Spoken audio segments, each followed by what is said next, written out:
Hello students, आज valence bond theory का हमारा तीसरा और शायद सबसे इंपॉर्टेंट लेक्चर है। आज हम पढ़ने वाले हैं ऑर्बिटल हाइब्रिडाइजेशन, और जिसको हम सिंपली बोलते हैं हाइब्रिडाइजेशन।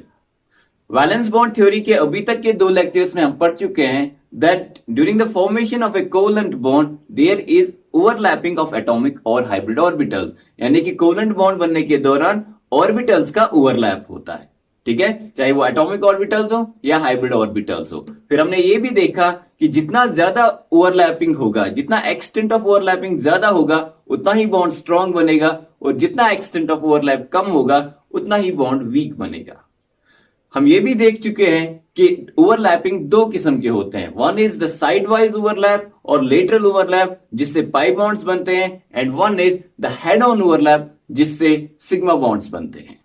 हेड ऑन ओवरलैप उस ओवरलैप को बोलते हैं which is along the internuclear axis, और लेटरल ओवरलैप उस ओवरलैप को बोलते हैं which is perpendicular to the internuclear axis. हम देख चुके हैं sigma bonds are strong bonds because the extent of overlap is greater, और pi bonds or weak bonds because the extent of overlap is lesser. Now the question arises, क्या valence bond theory ने इन postulates के साथ हमारे molecules को explain किया? जितने भी कोवेलेंट मॉलिक्यूल्स थे, क्या उनकी बॉन्डिंग और उनके स्ट्रक्चर को एक्सप्लेन किया? क्योंकि एक अच्छी बॉन्डिंग थ्योरी वो होती है जो बॉन्डिंग और स्ट्रक्चर दोनों को एक्सप्लेन करे, या सिंपल टर्म्स में हम बोलें तो जो बॉन्ड पैरामीटर्स को एक्सप्लेन कर सके। Answer is no.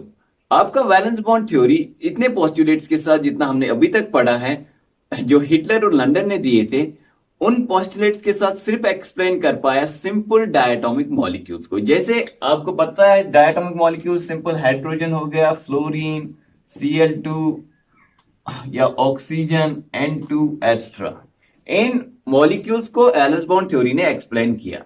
लेकिन जैसे ही पॉली एटॉमिक मॉलिक्यूल्स की बात आई, जैसे कि हमारा वाटर जिसमें 3 एटम्स हैं, या अमोनिया जिसमें 4 एटम्स हैं, या मीथेन जिसमें 5 एटम्स हैं, SF6 जिसमें 7 एटम्स हैं, एक्स्ट्रा, इनको एक्सप्लेन करने के लिए वैलेंस बॉन्ड थ्योरी की जो अभी तक के पोस्टुलेट्स थे, दे वर नॉट एनफ। ठीक है ना। पहले हम देखेंगे how valence bond theory was successful in explaining bonding in case of simple diatomic molecules. इनमें स्ट्रक्चर एक्सप्लेन करने की कोई खास जरूरत तो थी नहीं, क्योंकि इनमें 2 ही एटम्स हैं। अगर आपके पास 3 एटम्स होते तो फिर कोई बॉन्ड एंगल डिफाइन होता, फिर कोई ज्योमेट्री डिफाइंड होती। इन सब की ज्योमेट्री को बोला जाता है दे आर डम्बल्ड। ठीक है ना, क्योंकि 2 ही एटम्स है। आप इमेजिन करें हाइड्रोजन एटम, एक हाइड्रोजन एटम दूसरा, तो दोनों मिलके क्या बन जाते हैं? एक डम्बल जैसा। एक क्लोरीन का एटम, दूसरा क्लोरीन का एटम, दोनों मिलके कौन सा स्ट्रक्चर बनाते हैं? एक डम्बल जैसा। इसीलिए इनके स्ट्रक्चर को डम्बल्ड बोला जाता है, लीनियर नहीं बोला जा सकता इनको। We can not say that H2 molecule is linear or F2 molecule is linear, because to define a linear geometry we should have a bond angle of 180 degree. जब bond angle 180 degree होगा तब हम बोलते हैं आपका जो geometry है वो लीनियर है। लेकिन क्योंकि इनमें 2 ही एटम्स होते हैं, इनमें कोई बॉन्ड एंगल डिफाइन नहीं है, इनके केस में हम लीनियर ज्योमेट्री नहीं यूज करते हैं, वो यूज दे आर डम्बल, वो डम्बल जैसे होते हैं।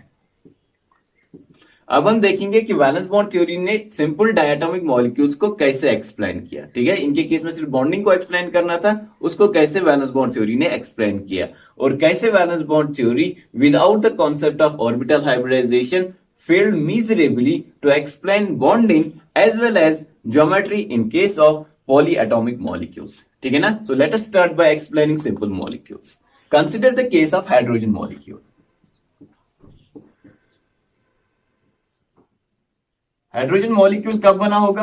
जब एक हाइड्रोजन एटम दूसरे हाइड्रोजन एटम के साथ मिला होगा। ठीक है ना। इसका मतलब क्या हुआ? इसका 1s ऑर्बिटल और इसका 1s ऑर्बिटल इन्होंने ओवरलैप किया होगा। तो इसको वैलेंस बॉन्ड थ्योरी ने बहुत ही इजीली एक्सप्लेन किया। बोला कि एक हाइड्रोजन एटम, इसका स्फेरिकली सिमेट्रिकल s ऑर्बिटल, दूसरा हाइड्रोजन एटम, इसका स्फेरिकली सिमेट्रिकल s ऑर्बिटल। ठीक है ना। दोनों में अनपेयर्ड इलेक्ट्रॉन है, तो दोनों ओवरलैप करेंगे, इलेक्ट्रॉन्स का पेयरिंग होगा और एक सिग्मा बॉन्ड बन जाएगा। s ऑर्बिटल जैसे कि हम पहले भी पढ़ चुके हैं, सिर्फ सिग्मा बॉन्ड्स बनाते हैं। तो यहां पे कुछ ऐसा हो जाएगा, ये दोनों एक दूसरे के साथ ओवरलैप करके, ये इसका इलेक्ट्रॉन है और ये इसका इलेक्ट्रॉन है, ये हाइड्रोजन एटम, ये हाइड्रोजन एटम, और इस तरह से सिंपली एक हाइड्रोजन मॉलिक्यूल बना by the overlapping of 1s and 1s orbitals of 2 hydrogen atom. अब हम देखते हैं दूसरा molecule which is for example chlorine. Chlorine के केस में देखते हैं कि how valence bond theory explained.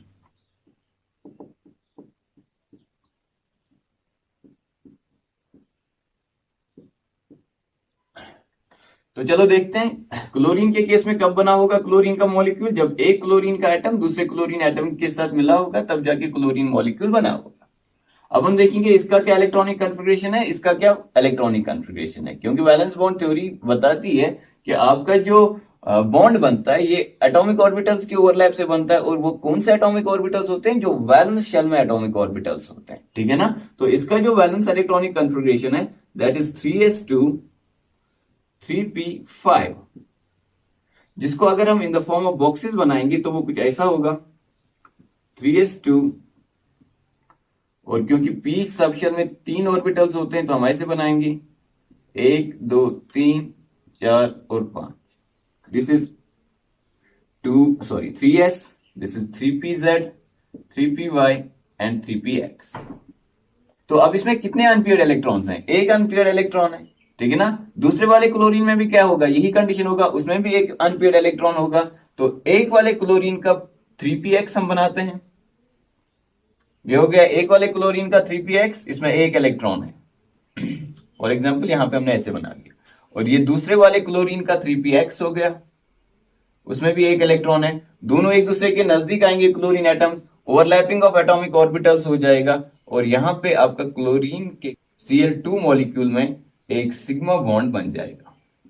ये सिग्मा बॉन्ड क्यों है, क्योंकि ये ओवरलैप हुआ है in the internuclear axis. अगर आप देखेंगे ये एक न्यूक्लियस है, ये दूसरा न्यूक्लियस है, in the internuclear axis आपका ओवरलैपिंग हुआ है, जिसकी वजह से एक सिग्मा बॉन्ड बना है, और आपका यहां पे Cl2 मॉलिक्यूल बन जाएगा, ठीक है ना। तो अब हम एक एग्जांपल ऐसी लेंगे जिसमें पाई बॉन्ड बनता है, will take the example of O2 molecule.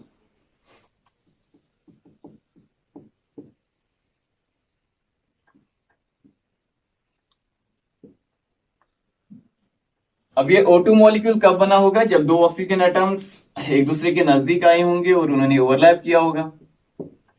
इसके लिए हम देखेंगे what is the valence electronic configuration of oxygen atoms. तो ऑक्सीजन के केस में इट इज 2s2 2p4, दूसरा ऑक्सीजन 2s2 2p4, ठीक है। अब आप देखिए इसको हम बनाते हैं इन द फॉर्म ऑफ बॉक्स, ये 2s2 हो गया और ये 2p4 हो गया। एक ऑक्सीजन का केस ऐसा है, दूसरे ऑक्सीजन का भी केस ऐसा है, ये एक ऑक्सीजन हो गया, ये दूसरा ऑक्सीजन हो गया, 2s2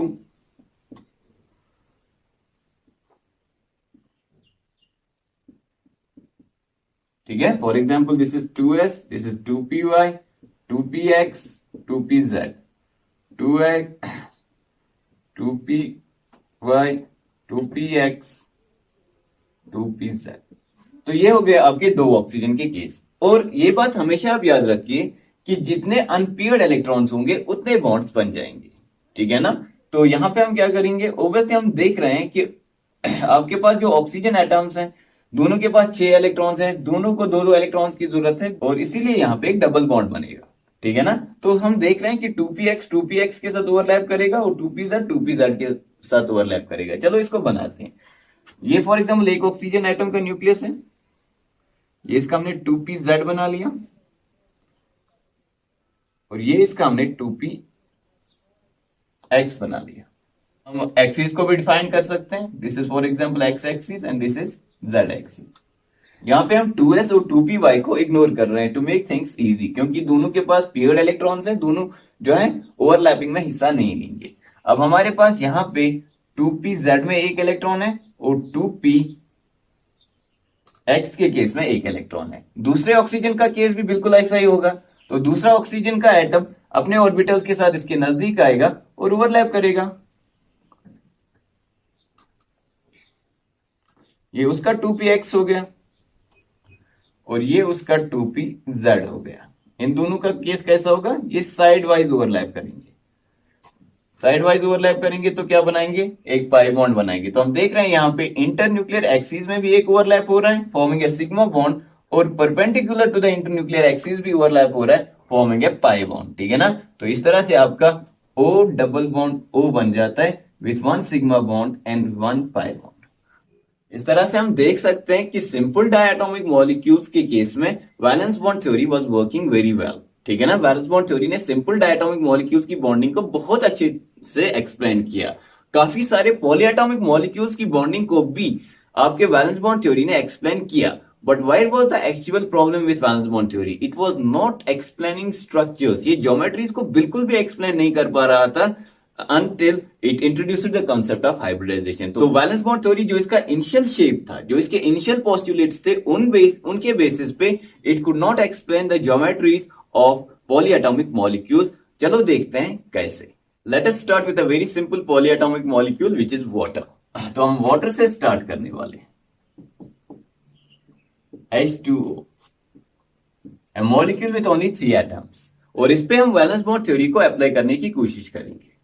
ठीक है ना, और देखेंगे क्या वैलेंस बॉन्ड थ्योरी इसका स्ट्रक्चर और बॉन्डिंग एक्सप्लेन कर पाएगा कि नहीं कर पाएगा। Late us start. देखिए, वाटर में सेंट्रल एटम कौन सा है? ऑक्सीजन। हमेशा आप सेंट्रल एटम को लेके चलेंगे। This is your oxygen. इसका आउटर इलेक्ट्रॉनिक कॉन्फ़िगरेशन क्या है? 2s में 2 electrons. 2py, 2px and 2pz। अब आप देखो, यहां पे 2 अनपेयर्ड इलेक्ट्रॉन्स हैं 2 ऑर्बिटल्स के अंदर। वो 2 ऑर्बिटल्स को हम बनाते हैं। If we define axis like this is x axis and this is z axis. तो हम बोलेंगे आपका 2px जो है वो कुछ ऐसा है, और आपका जो 2pz है वो कुछ ऐसा है। दोनों में कितने इलेक्ट्रॉन्स हैं? 1 इलेक्ट्रॉन इसमें है, 1 इलेक्ट्रॉन इसमें है। ठीक है ना। अब हम सिंपली इमेजिन कर सकते हैं कि किसको बॉन्ड बनाना है ऑक्सीजन के साथ? हाइड्रोजन को। हाइड्रोजन का इलेक्ट्रॉनिक कॉन्फ़िगरेशन क्या है? 1s1। ठीक है ना। तो एक s ऑर्बिटल यहां से आके ओवरलैप करेगा हाइड्रोजन का, और दूसरा s ऑर्बिटल यहां से आके ओवरलैप करेगा हाइड्रोजन का। ठीक है, तो बॉन्डिंग तो सिंपली एक्सप्लेन हुआ कि एक हाइड्रोजन इधर से आके ओवरलैप करेगा 2px के साथ और एक सिग्मा बॉन्ड बनाएगा, और एक s ऑर्बिटल 2pz के साथ ओवरलैप करेगा और एक सिग्मा बॉन्ड बना लेगा। ठीक है ना। दिस इज, ये कौन सा ओवरलैप है? This is 2px 1s overlap. 2px आपके ऑक्सीजन का और 1s आपके हाइड्रोजन का। ये कौन सा ओवरलैप है? This is 2pz of your oxygen atom और 1s of your hydrogen atom. But the problem is, अगर आप देखें यहां पे, ये आपका ऑक्सीजन है, यहां से एक हाइड्रोजन ने ओवरलैप किया। This is 2px 1s। 2pz और 2px का रिलेशन कैसा है? They are perpendicular to each other. और दूसरा हाइड्रोजन यहां पे है, the bond angle should be 90 degree. Valence bond theory के हिसाब से आपका जो बॉन्ड एंगल वाटर के केस में होगा, it should be 90 degree. The expected bond angle according to valence bond theory is 90 degree. But we all know that, हमने VSEPR theory पढ़ा है और हम सबको पता है the actual bond angle in case of water is 104.45 degree या simply 104.5 degree. तो क्या इसने ज्योमेट्री को एक्सप्लेन किया? Answer is no. तो पहला ही मॉलिक्यूल वाटर, जो सिंपल मॉलिक्यूल है जिसमें सिर्फ 3 एटम्स हैं, उसके केस में भी आपका वैलेंस बॉन्ड थ्योरी ने ज्योमेट्री को गलत प्रिडिक्ट किया। ठीक है ना। Let's move and see can it explain the geometry in case of ammonia. लेकिन उससे पहले मैं आपको एक बार फिर से दिखाना चाहूंगा कि 3 p ऑर्बिटल्स का orientation with respect to each other कैसा होता है। This is your 2px। ठीक है ना। तो 2py कैसा होगा या 2pz? अगर हम परपेंडिकुलर एक्सिस को 2pz मानेंगे तो ऑब्वियसली ये परपेंडिकुलर टू 2px होगा। ठीक है ना। सो दिस इज योर 2px, ये वाला, ये 2 लोब्स 2px के हैं और ये 2 2pz के हैं। तो 2py कहां पे होगा? Obviously perpendicular to both of them, जो हम यहां पे बनाने वाले हैं।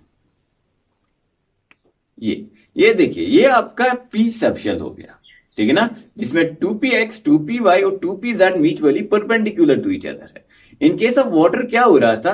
देखो, अगर हम इस बीच वाले स्फेरिकल चीज को 2s मान के चलें, जो इससे बड़ा होगा एक्चुअली, लेकिन हम फॉर अंडरस्टैंडिंग इसको 2s मान के चलें, तो वाटर के केस में क्या था कि 2s में 2 इलेक्ट्रॉन्स थे, 2py में 2 इलेक्ट्रॉन्स थे। यानी कि यहां पे 2s जो बीच में है, ये वाला सिल्वर कलर का, इसमें 2 इलेक्ट्रॉन्स हैं, और 2py जो यहां आपकी तरफ आ रहा है, ठीक है ना, इसमें भी 2 इलेक्ट्रॉन्स है। तो हम इन दोनों को नेग्लेक्ट करते हैं। वहां पे कौन से 2 ऑर्बिटल्स बचे? 2px जो पर्पल कलर का आप देख रहे हो, और ये व्हाइट कलर का आप 2p-Z देख रहे हो, ठीक है ना। दोनों में कितने इलेक्ट्रॉन्स हैं? एक एक इलेक्ट्रॉन है। तो एक हाइड्रोजन आके यहां से ओवरलैप करेगा, एक हाइड्रोजन आके यहां से ओवरलैप कर लेगा। जब ऐसा हो जाएगा तो आप देख सकते हो कि आपका वाटर अकॉर्डिंग टू वीबीटी कैसा बनेगा। एक हाइड्रोजन ने यहां से ओवरलैप किया 2p-Z से, और एक हाइड्रोजन ने यहां से ओवरलैप किया 2p-X से। तो कौन सा बॉन्ड एंगल बना? 90 डिग्री का बॉन्ड एंगल बना। जब भी p ऑर्बिटल्स के साथ ओवरलैप होगा, अगर एक 2p-X, एक 2p-Y और एक 2p-Z के साथ ओवरलैप होगा, तो उनके साथ उनका भी जो म्यूचुअली एंगल होगा वो 90 डिग्री होगा। हर एक बॉन्ड एंगल हम एक्सपेक्ट करते हैं 90 डिग्री, ठीक है ना। लेकिन इन case of water, bond angle is not 90 degree, bond angle is much bigger than that, which is 104.5 degree. तो valence bond theory could not explain the geometry of water molecule. इसके बाद हम देखेंगे अमोनिया। Ammonia is NH3।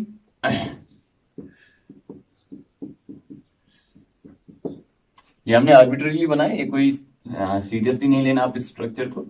देखिए, इसमें central atom nitrogen है, उसका जो वैलेंस इलेक्ट्रॉनिक कन्फिगरेशन है that is 2s2 and 2p3, half filled subshell. Stable electronic configuration आपको भी याद होगा। NH3 बनना है तो we can simply explain it, क्योंकि यहां पे एक हाइड्रोजन आता होगा, हाइड्रोजन के पास 1s1 है, ठीक है ना। एक हाइड्रोजन यहां से ओवरलैप करेगा, एक हाइड्रोजन यहां से ओवरलैप करेगा, एक हाइड्रोजन यहां से ओवरलैप करेगा, ठीक है ना। हम अपनी तीसरी एक्सिस को भी डिफाइन करते हैं, which is coming out perpendicular, ऐसे आ रहा है ये, ठीक है ना, जिसको हम 2 डायमेंशनल बोर्ड पे ऐसे दिखाते हैं। This is for example your Y axis. Y axis is actually coming out of the board ऐसे, ठीक है ना।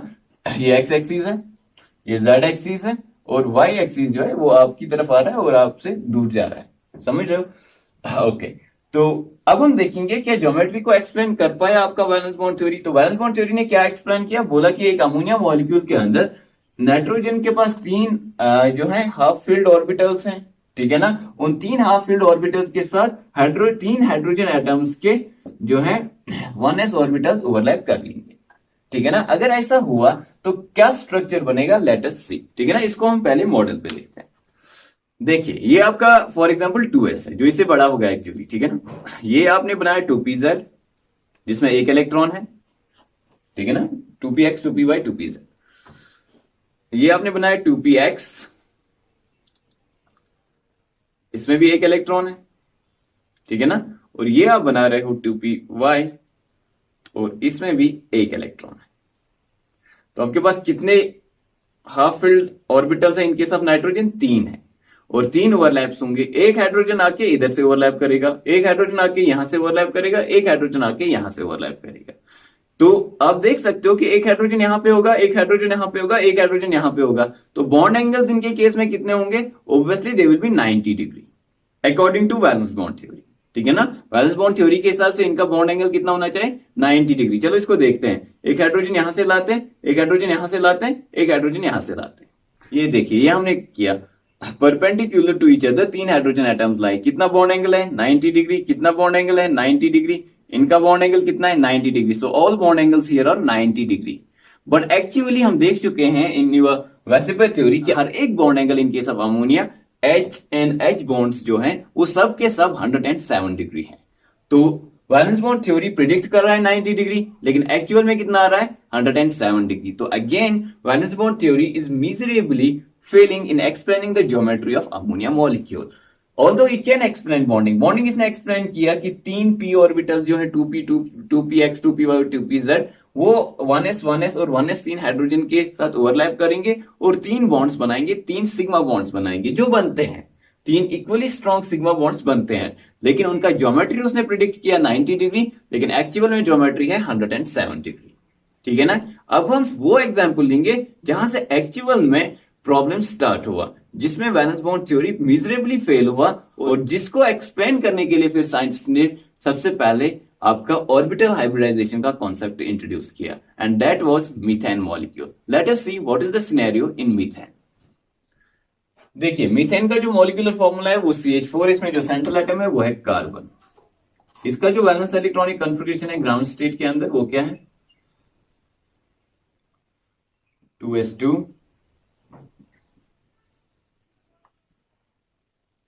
2p2 2px 2py 2pz 1 and 2। तो इस हिसाब से कितने बॉन्ड्स बनने चाहिए? 2 अनपेयर्ड इलेक्ट्रॉन्स हैं, 2 बॉन्ड्स बनने चाहिए। लेकिन इस प्रॉब्लम को पहले ही वैलेंस बॉन्ड थ्योरी ने एक्सप्लेन किया था। उसने बोला था कि आपके जो कंप्लीटली फिल्ड ऑर्बिटल्स हैं उनके इलेक्ट्रॉन्स भी बॉन्डिंग में हिस्सा ले सकते हैं if you excite the electron first from lower energy orbital to a higher energy orbital. ठीक है ना? तो कार्बन इन एक्साइटेड स्टेट, क्योंकि कार्बन की वैलेंसी 4 है, हमें पता है कि इसके पास 4 अनपेयर्ड इलेक्ट्रॉन्स होने चाहिए, तो एक्साइट हो जाएगा एक इलेक्ट्रॉन यहां से, और according to Hund's rule of maximum multiplicity जब इधर आएगा तो इसका जो स्पिन होगा वो क्लॉकवाइज होगा। ठीक है ना? सो this is carbon in excited state. 2s से एक इलेक्ट्रॉन एक्साइट हुआ और वो 2pz में चला गया। 2px 2py 2pz। यहां पे एंटी क्लॉकवाइज क्यों था? क्योंकि आपके पॉलीज एक्सक्लूजन प्रिंसिपल की वजह से अगर इसको भी आप क्लॉकवाइज रखते, इसको भी क्लॉकवाइज रखते, तो क्या हो जाता? क्वांटम स्टेट जो दोनों का है वो एक ही हो जाता, विच is not possible for a fermium like electron. इसलिए पहले इनका जो स्पिन था वो अपोजिट था। जब इनमें से किसी एक को यहाँ पे आपने एक्साइट किया तो फिर इन चारों का स्पिन एक जैसा हो जाएगा according to Hund's rule of maximum multiplicity, जो आपने एटॉमिक स्ट्रक्चर में पढ़ा होगा। यहाँ पे हमारा वो कंसर्न नहीं है। यहाँ पे हम देख रहे हैं मीथेन के केस में बॉन्डिंग। तो सिंपली वैलेंस बॉन्ड थ्योरी ने बोला कि 2s है, इसमें एक अनपेयर्ड इलेक्ट्रॉन है, 2px में एक अनपेयर्ड इलेक्ट्रॉन है, 2py में एक अनपेयर्ड इलेक्ट्रॉन है, 2pz में एक अनपेयर्ड इलेक्ट्रॉन है। ठीक है ना? तो ये आपके 4 ऑर्बिटल्स हैं जिनमें एक एक अनपेयर्ड इलेक्ट्रॉन है। ये फॉर एग्जांपल आपका 2px है, एक्सिस के हिसाब से, इसमें एक अनपेयर्ड इलेक्ट्रॉन है। 2py जो आपकी तरफ आ रहा है एक इलेक्ट्रॉन है। 2pz ये इसमें भी एक इलेक्ट्रॉन है, और 2s उसमें भी एक इलेक्ट्रॉन है। अब 4 हाइड्रोजन एटम्स आके ओवरलैप कर लेंगे। एक 2px के साथ ओवरलैप करेगा, एक 2py के साथ ओवरलैप करेगा, एक 2pz के साथ ओवरलैप करेगा, और एक 2s के साथ ओवरलैप करेगा। 2s जो है वो ऑर्थो डायरेक्शनल है, वो कहीं से भी आके हाइड्रोजन का एटम उसके साथ ओवरलैप कर सकता है। Let us focus our attention on 2px 2py and 2pz। ठीक है ना? इसको यहां पे अगर हम समझने की कोशिश करेंगे तो थोड़ा सा मुश्किल हो जाएगा। Will use a model to explain this कि वैलेंस बॉन्ड थ्योरी ने मीथेन के केस में कौन सा ज्योमेट्री प्रिडिक्ट किया। ठीक है ना? एक्चुअल ज्योमेट्री हम सबको पता है कि आपका जो मीथेन मॉलिक्यूल है इसमें बॉन्ड एंगल 109.5 डिग्री है, और आपका जो ज्योमेट्री है इसके केस में that is tetrahedron, regular tetrahedron. ठीक है ना? अब हम देखेंगे कि वैलेंस बॉन्ड थ्योरी ने क्या प्रिडिक्ट किया।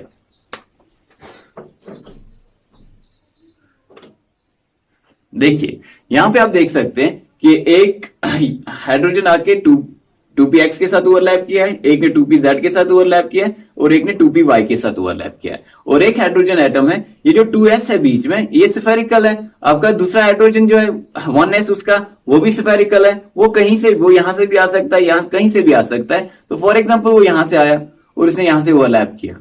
ठीक है ना? वो कोई ज्योमेट्री को स्पेसिफाई नहीं करेगा according to valence bond theory, क्योंकि वो कहीं से भी आके ओवरलैप कर सकता है। लेकिन बाकी के जो 3 बॉन्ड्स हैं उनका जो अप्स में एंगल होगा वो कितना होगा? Obviously 90 degree. एक 2px के साथ बना है, एक 2pz के साथ बना है, एक 2py के साथ ओवरलैप हुआ है, तो तीनों में जो एंगल होगा bond angle that should be 90 degree. ठीक है ना? लेकिन एक्चुअल हमारे मीथेन में कितना बॉन्ड एंगल है? 109.5 डिग्री। तो जैसे कि वाटर के केस में ज्योमेट्री नहीं एक्सप्लेन कर पाया, अमोनिया के केस में ज्योमेट्री एक्सप्लेन नहीं कर पाया, और वैसे ही हम देख रहे हैं कि मीथेन के केस में भी आपका valence bond theory is miserably Fehling in explaining the geometry. लेकिन यहां पे एक फर्क है, वाटर और अमोनिया में बॉन्डिंग एक्सप्लेन कर पा रहा था आपका वैलेंस बॉन्ड थ्योरी, लेकिन यहां पे बॉन्डिंग में भी प्रॉब्लम है। ये तो एक्सप्लेन किया उसने कि 4 बॉन्ड्स बनेंगे। ठीक है ना? 4 अनपेयर्ड इलेक्ट्रॉन से 4 बॉन्ड्स बनेंगे, लेकिन क्या वो इक्वल स्ट्रेंथ के होंगे? Answer is no. क्यों नहीं इक्वल स्ट्रेंथ के होंगे? क्योंकि 2s स्फेरिकल है, 2px 2py 2pz वो डम्बल्ड है। इनकी डायरेक्शनल प्रॉपर्टी ज्यादा है, they are more directional, they will form stronger sigma bonds. ये ऑर्थो डायरेक्शनल है।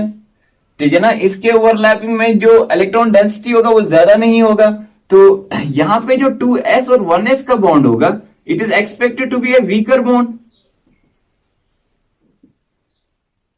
और हाइड्रोजन के 1s और इसके 2px 2py और 2pz के साथ जो बॉन्ड बनेगा that is expected to be a stronger bond.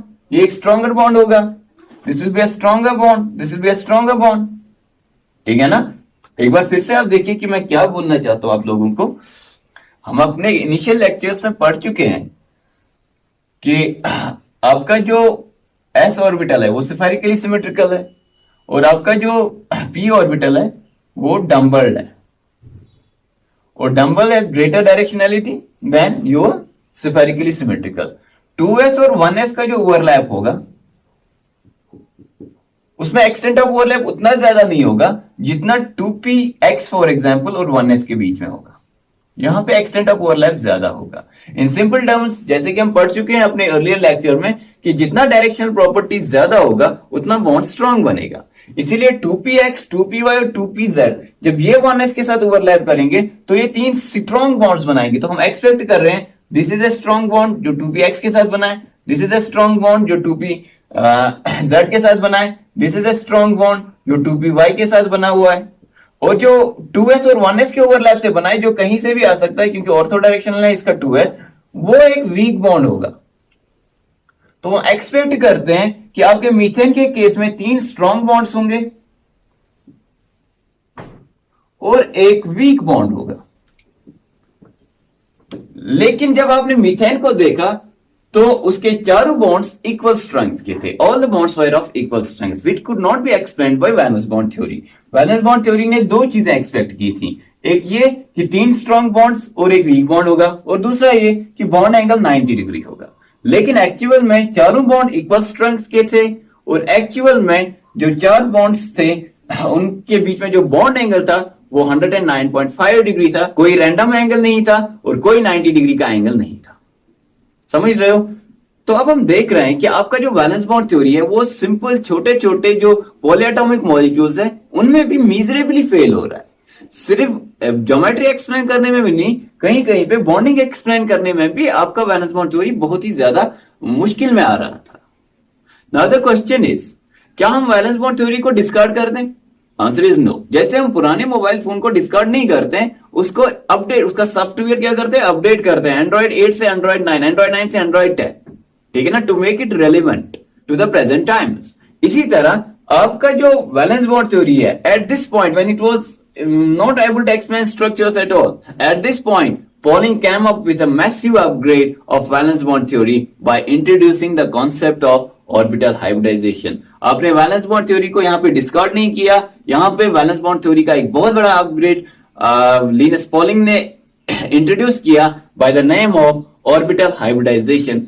उसको इंट्रोड्यूस करने के बाद और उसको अप्लाई करने के बाद valence bond theory was able to explain bonding as well as geometries of polyatomic molecules.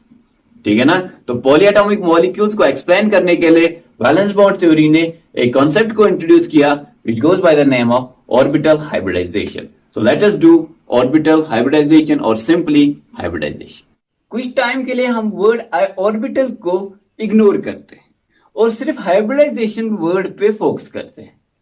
Hybridisation या हाइब्रिड वर्ड आपने ज्यादातर बायोलॉजी में सुना होगा। फॉर एग्जाम्पल, एक हॉर्स और एक डोंकी के गामेट्स के इंटरमिक्सिंग से एक नई स्पीशीज बनती है जिसको म्यूल बोलते हैं। या फिर आपके पास फॉर एग्जाम्पल 2 फ्लावरिंग प्लांट्स है, एक फ्लावरिंग प्लांट लंबा हो जाता है और बड़ा फूल दे देता है जो बहुत खूबसूरत है, दूसरा फ्लावरिंग प्लांट छोटा रह जाता है लेकिन छोटा सा फूल दे देता है जो ज्यादा खूबसूरत नहीं है। अब बायोलॉजी या बायोटेक्नोलॉजी में आप क्या करते हो, you want to mix the desired characters of the two. इसका डिजायर्ड कैरेक्टर क्या है कि इस फूल का साइज बड़ा है, इसका डिजायर्ड कैरेक्टर क्या है कि इसका जो हाइट है ये शॉर्ट है, ठीक है ना, छोटा है, इसको विंड से टूटने का कोई खतरा नहीं है, ठीक है ना, क्लाइमेटिक कंडीशंस का इस पे कोई ज्यादा असर नहीं होगा।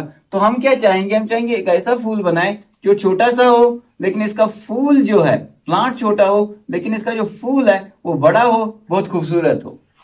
फिर क्या किया जाता है, इन दोनों के जीन्स को ऐसे मिलाया जाता है, ऐसे मिक्स किया जाता है कि एक नई चीज दुनिया में आ जाती है जिसको हम क्या बोलते हैं बेटा, हाइब्रिड बोलते हैं। ठीक है ना? तो हाइब्रिडाइजेशन में होता क्या है, हम 2 डिफरेंट चीजों को मिलाते हैं और एक नई तीसरी चीज बनाने की कोशिश करते हैं जिसमें वो कैरेक्टर्स हो जो डिजायर्ड हो। अब हम आते हैं अपने असल टॉपिक पे, that is orbital hybridization. Orbital hybridization भी हाइब्रिडाइजेशन का ही एक टाइप होगा, और ऑब्वियसली यहाँ पे जो एक्स्ट्रा वर्ड है वो है ऑर्बिटल। इसका मतलब है ऑर्बिटल्स का हाइब्रिडाइजेशन होता होगा, यानी कि इंटरमिक्सिंग होता होगा। एटॉमिक ऑर्बिटल्स एक दूसरे के साथ मिक्स होते होंगे।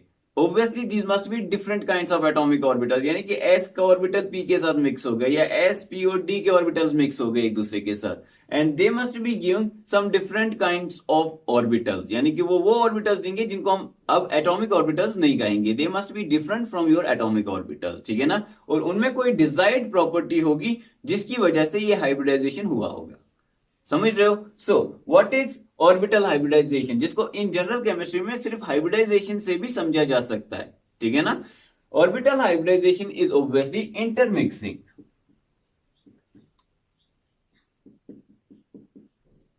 एंड रिडिस्ट्रीब्यूशन, दोनों इंपॉर्टेंट वर्ड्स हैं,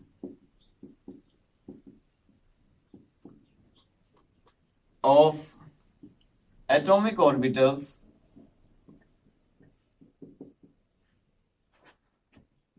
of a given atom,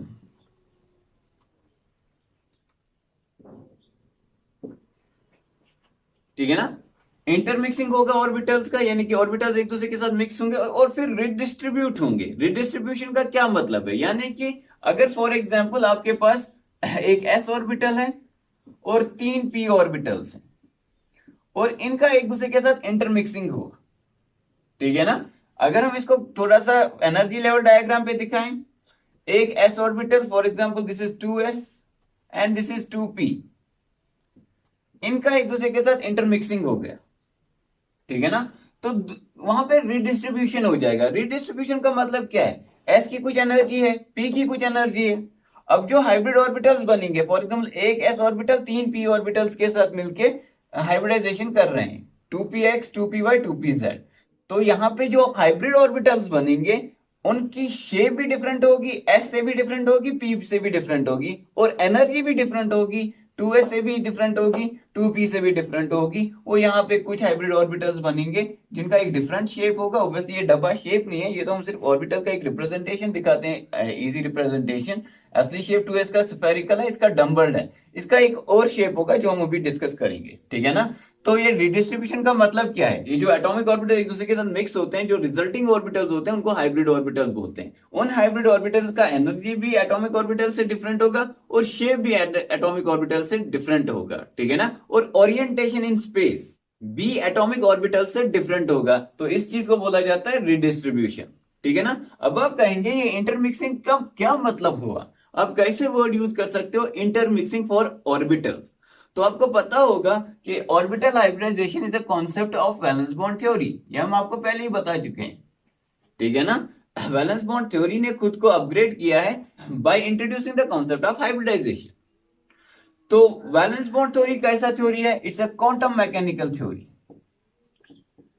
और क्वांटम मैकेनिकल थ्योरी का मतलब क्या है, it does take into account the wave character of electron. ये वेव कैरेक्टर ऑफ इलेक्ट्रॉन को अकाउंट में लेता है, यानी कि उसको कंसिडर करता है, ठीक है ना। जब वेव कैरेक्टर को कंसिडर करता है तो वेव्स एक प्रॉपर्टी दिखाते हैं which is called as interference. और आपके इलेक्ट्रॉन्स कहां रहते हैं, उन जगहों को क्या बोलते हैं, उनको बोलते हैं ऑर्बिटल्स। तो इंटरफ्रेंस ऑफ इलेक्ट्रॉन्स या there is interference of orbitals, there is intermixing of orbitals, this is possible, ठीक है ना। ये आप नहीं कह सकते कि इट्स नॉट पॉसिबल। जब आप इलेक्ट्रॉन्स का वेव कैरेक्टर कंसिडर करते हो then intermixing of orbitals is also possible, ठीक है ना। तो उस इंटरमिक्सिंग से नए सेट ऑफ ऑर्बिटल्स बनेंगे, उनको हाइब्रिड ऑर्बिटल्स बोला जाएगा। वो हाइब्रिड ऑर्बिटल्स की एनर्जी, उनका शेप और उनका ओरिएंटेशन इन स्पेस डिफरेंट होगा एटॉमिक ऑर्बिटल से, यानी कि उनका रिडिस्ट्रीब्यूशन होगा। समझ रहे हो?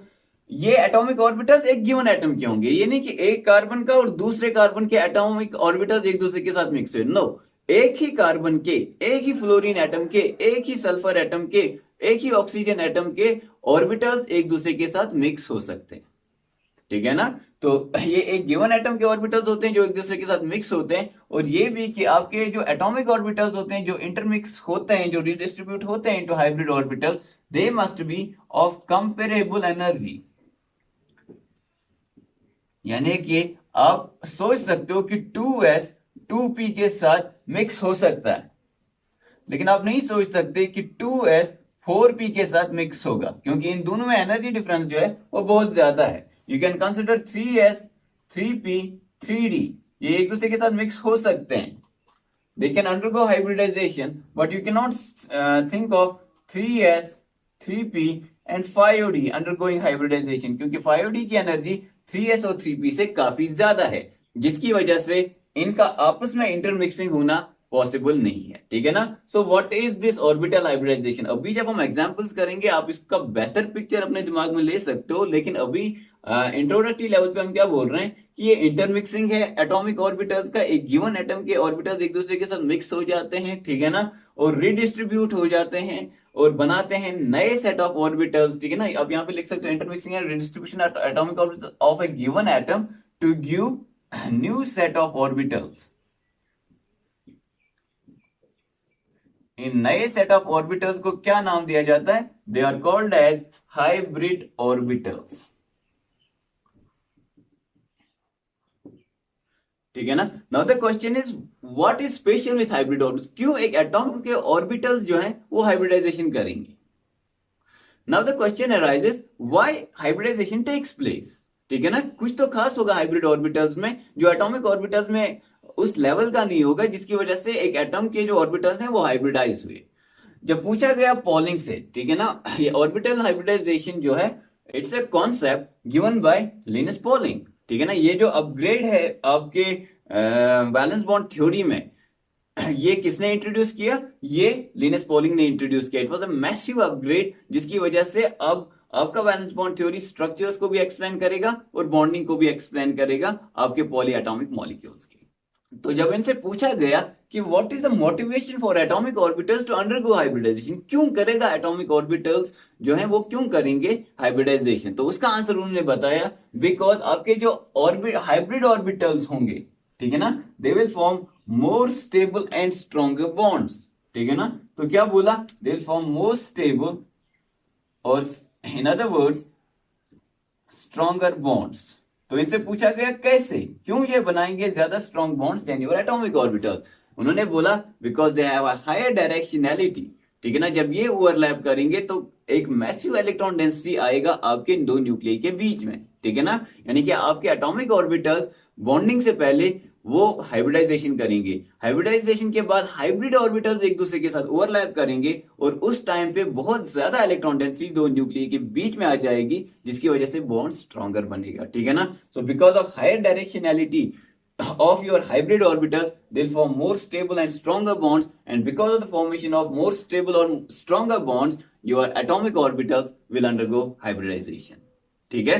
तो अब हम देखते हैं कि कैसे उन्होंने समझाया हाइब्रिडाइजेशन को, कैसे हम हाइब्रिडाइजेशन को अप्लाई कर सकते हैं अपने डिफरेंट मॉलिक्यूल्स के अंदर, ठीक है। इससे पहले कि हम पढ़ें कैरेक्टरिस्टिक फीचर्स ऑफ हाइब्रिडाइजेशन, हम यहां पे एक एग्जांपल लेंगे एक मॉलिक्यूल की, जिसमें हम हाइब्रिडाइजेशन कॉन्सेप्ट को अंडरस्टैंड करेंगे, ठीक है ना। उसके बाद हम कैरेक्टरिस्टिक फीचर्स देंगे और उसके बाद हम बहुत सारे मॉलिक्यूल्स का हाइब्रिडाइजेशन देखेंगे, हर एक एटम में क्या होता है, ठीक है। So let us start with a simple molecule like BeCl2। ये आपके पास एक मॉलिक्यूल है, ठीक है ना। इसका सेंट्रल एटम बेरिलियम देखिए, इसका electronic configuration, outer electronic configuration is 2s2 और 2p खाली होगा, क्योंकि आपको पता है दूसरे शेल में दूसरा सब शेल भी होता है, यानी कि 2p subshell is present in second shell. तो beryllium in this condition will not be able to form any bonds, ठीक है ना, क्योंकि यहां पे कोई अनपेयर्ड इलेक्ट्रॉन है ही नहीं। तो यहां पे क्या हो जाएगा, ऑब्वियसली एक्साइटेशन हो जाएगा। तो beryllium will form an orbital picture like this after excitation of one electron। एक इलेक्ट्रॉन 2s से एक्साइट होकर 2p में जाएगा। अब आप बोलोगे स्पिन क्यों चेंज हुआ, यहाँ पे स्पिन डिफरेंट इसलिए है सो दैट आपके, क्योंकि एक गिवन ऑर्बिटल के दो इलेक्ट्रॉन्स हैं, उनके तीन क्वांटम नंबर सेम होंगे, principal quantum number, magnetic moment quantum number और आपका एजिम्यूथल क्वांटम नंबर। और अगर हमने इसका स्पिन भी सेम दे दिया तो इनका एक सिंगल क्वांटम स्टेट आएगा which is not possible for two different fermion. यहाँ पे क्यों सेम स्पिन दिया है, यहाँ पे सेम स्पिन इसलिए दिया है to account for Hund's rule of maximum multiplicity, जैसे कि आपने एटॉमिक स्ट्रक्चर में पढ़ा होगा। तो ये है आपका बेरिलियम इन एक्साइटेड स्टेट, समझ रहे हो, according to your concept of orbital hybridization. अब यहाँ पे ओवरलैप नहीं होगा बेरिलियम और क्लोरीन का, ठीक है ना, first it will undergo hybridisation.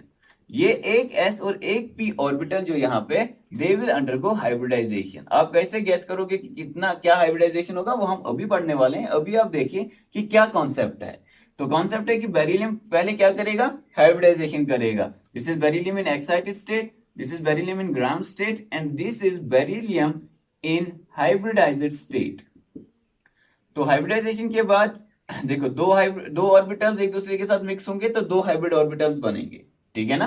अब आप देखो यहाँ पे दो p ऑर्बिटल्स बचे, this is 2s, this is for example 2px, 2py, 2pz। तो 2py और 2pz यहाँ पे ऐसा ही रहेंगे। इस ऑर्बिटल का नाम क्या होगा, इसका नाम होगा sp, क्योंकि एक s और एक p ऑर्बिटल एक दूसरे के साथ मिक्स हुए हैं, इसका भी नाम होगा sp हाइब्रिड ऑर्बिटल, ठीक है ना। अब दूसरा वाला कौन सा है, क्लोरीन। इसका जो आउटर इलेक्ट्रॉनिक कॉन्फ़िगरेशन वो कैसा है, that's like this 3s2 3p5। यहां पे आप अभी कुछ मिनट्स के बाद खुद बताएंगे कौन सा हाइब्रिडाइजेशन होने वाला है यहां, लेकिन मैं आपको for the sake of just understanding the concept first बता रहा हूं कि यहां पे होगा sp3 हाइब्रिडाइजेशन। एक s और तीनों p ऑर्बिटल्स मिलके चार नए ऑर्बिटल्स बनाएंगे। इन चारों का नाम क्या होगा, देखो एक s और तीन p मिक्स हुए हैं, इन सब का नाम होगा sp3 हाइब्रिड ऑर्बिटल। तो ये चार sp3 हाइब्रिड ऑर्बिटल्स बनेंगे। इनमें इलेक्ट्रॉन्स कैसे हैं, दो दो दो और एक। अब आपका ये sp3 हाइब्रिड ऑर्बिटल, ठीक है ना, और आपका ये sp हाइब्रिड ऑर्बिटल बेरिलियम का एक दूसरे के साथ ओवरलैप करेंगे और आपका बॉन्ड बनाएंगे। समझ रहे हो, देखो बेरिलियम एक है, क्लोरीन दो है, तो ये एक क्लोरीन हो गया। दूसरे क्लोरीन में भी बिल्कुल यही कंडीशन होगी, तो दोनों क्लोरीन में sp3 हाइब्रिड ऑर्बिटल जो है उसमें एक इलेक्ट्रॉन होगा, और आपके बेरिलियम में दो sp हाइब्रिड ऑर्बिटल्स हैं जिनमें एक अनपेयर्ड इलेक्ट्रॉन है। तो कैसे हो जाएगा, ये बेरिलियम है, ये इसका एक sp हाइब्रिड ऑर्बिटल है जिसमें एक इलेक्ट्रॉन है, ये दूसरा sp हाइब्रिड ऑर्बिटल है जिसमें एक इलेक्ट्रॉन है। ये आपका क्लोरीन है, ठीक है ना, इसमें चार हाइब्रिड ऑर्बिटल्स हैं, उनमें से एक हाइब्रिड ऑर्बिटल sp3 इसके साथ ओवरलैप करके बॉन्ड बना लेगा, ठीक है ना। इसमें और sp3 तीन होंगे जिनमें दो दो इलेक्ट्रॉन्स हैं ऑफ कोर्स। इसी तरह यहां से एक क्लोरीन आके उसका भी एक sp3 हाइब्रिड ऑर्बिटल इसके साथ ओवरलैप करके बॉन्ड बना लेगा। तो क्या है कॉन्सेप्ट ऑर्बिटल हाइब्रिडाइजेशन का, कि आपका जो एटम्स होते हैं वो बॉन्ड बनाने से पहले they will first undergo a process called hybridization. उनके एटॉमिक ऑर्बिटल्स मिक्स होंगे, हाइब्रिड ऑर्बिटल्स बनाएंगे जो ज्यादा डायरेक्शनल होते हैं, जो ज्यादा स्ट्रॉन्गर कोवलेंट बॉन्ड्स बना सकते हैं, और फिर वो हाइब्रिड ऑर्बिटल्स एक दूसरे के साथ ओवरलैप करके बॉन्डिंग कर लेंगे। अब ये तो था basic understanding of the concept, ठीक है ना। अब ये हाइब्रिडाइजेशन यहाँ पे sp कैसे हो गया, उसमें sp3 कैसे हो गया, ये खुद आपको आना चाहिए, ठीक है ना। उसके लिए हम पहले पढ़ेंगे characteristic features of hybridization. Hybridization के कैरेक्टरिस्टिक फीचर्स पढ़ेंगे, उसके बाद हम हाइब्रिडाइजेशन कॉन्सेप्ट अप्लाई करेंगे हमारे पॉली एटॉमिक मॉलिक्यूल्स के ऊपर और उनका ज्योमेट्री और बॉन्डिंग एक्सप्लेन करेंगे, ठीक है। First let us do the characteristic features of orbital hybridization. So let us do features of hybridization. Hybridization के बारे में कौन सी बातें आपको याद रखनी।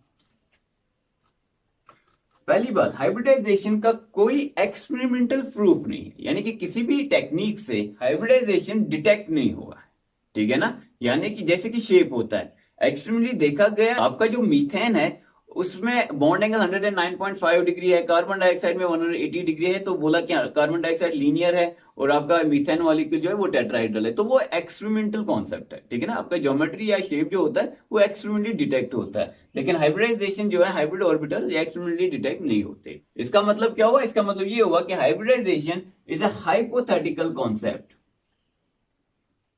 and cannot be detected by any experimental technique, ठीक है ना। nonetheless, लेकिन आपका जो हाइब्रिडाइजेशन का कॉन्सेप्ट है ये बहुत पावरफुल कॉन्सेप्ट है। ये बॉन्डिंग और ज्योमेट्रीज को इतनी अच्छी तरह से एक्सप्लेन करता है that you can never think of ignoring और neglecting the concept of hybridization. इसको इग्नोर नहीं किया जा सकता, ये काफी चीजों को एक्सप्लेन करता है और काफी कन्वीनियंटली एक्सप्लेन करता है, आसानी के साथ एक्सप्लेन करता है। तो इसको आप इग्नोर तो नहीं कर सकते, although it does not have an experimental banking. समझ रहे हो? दूसरा,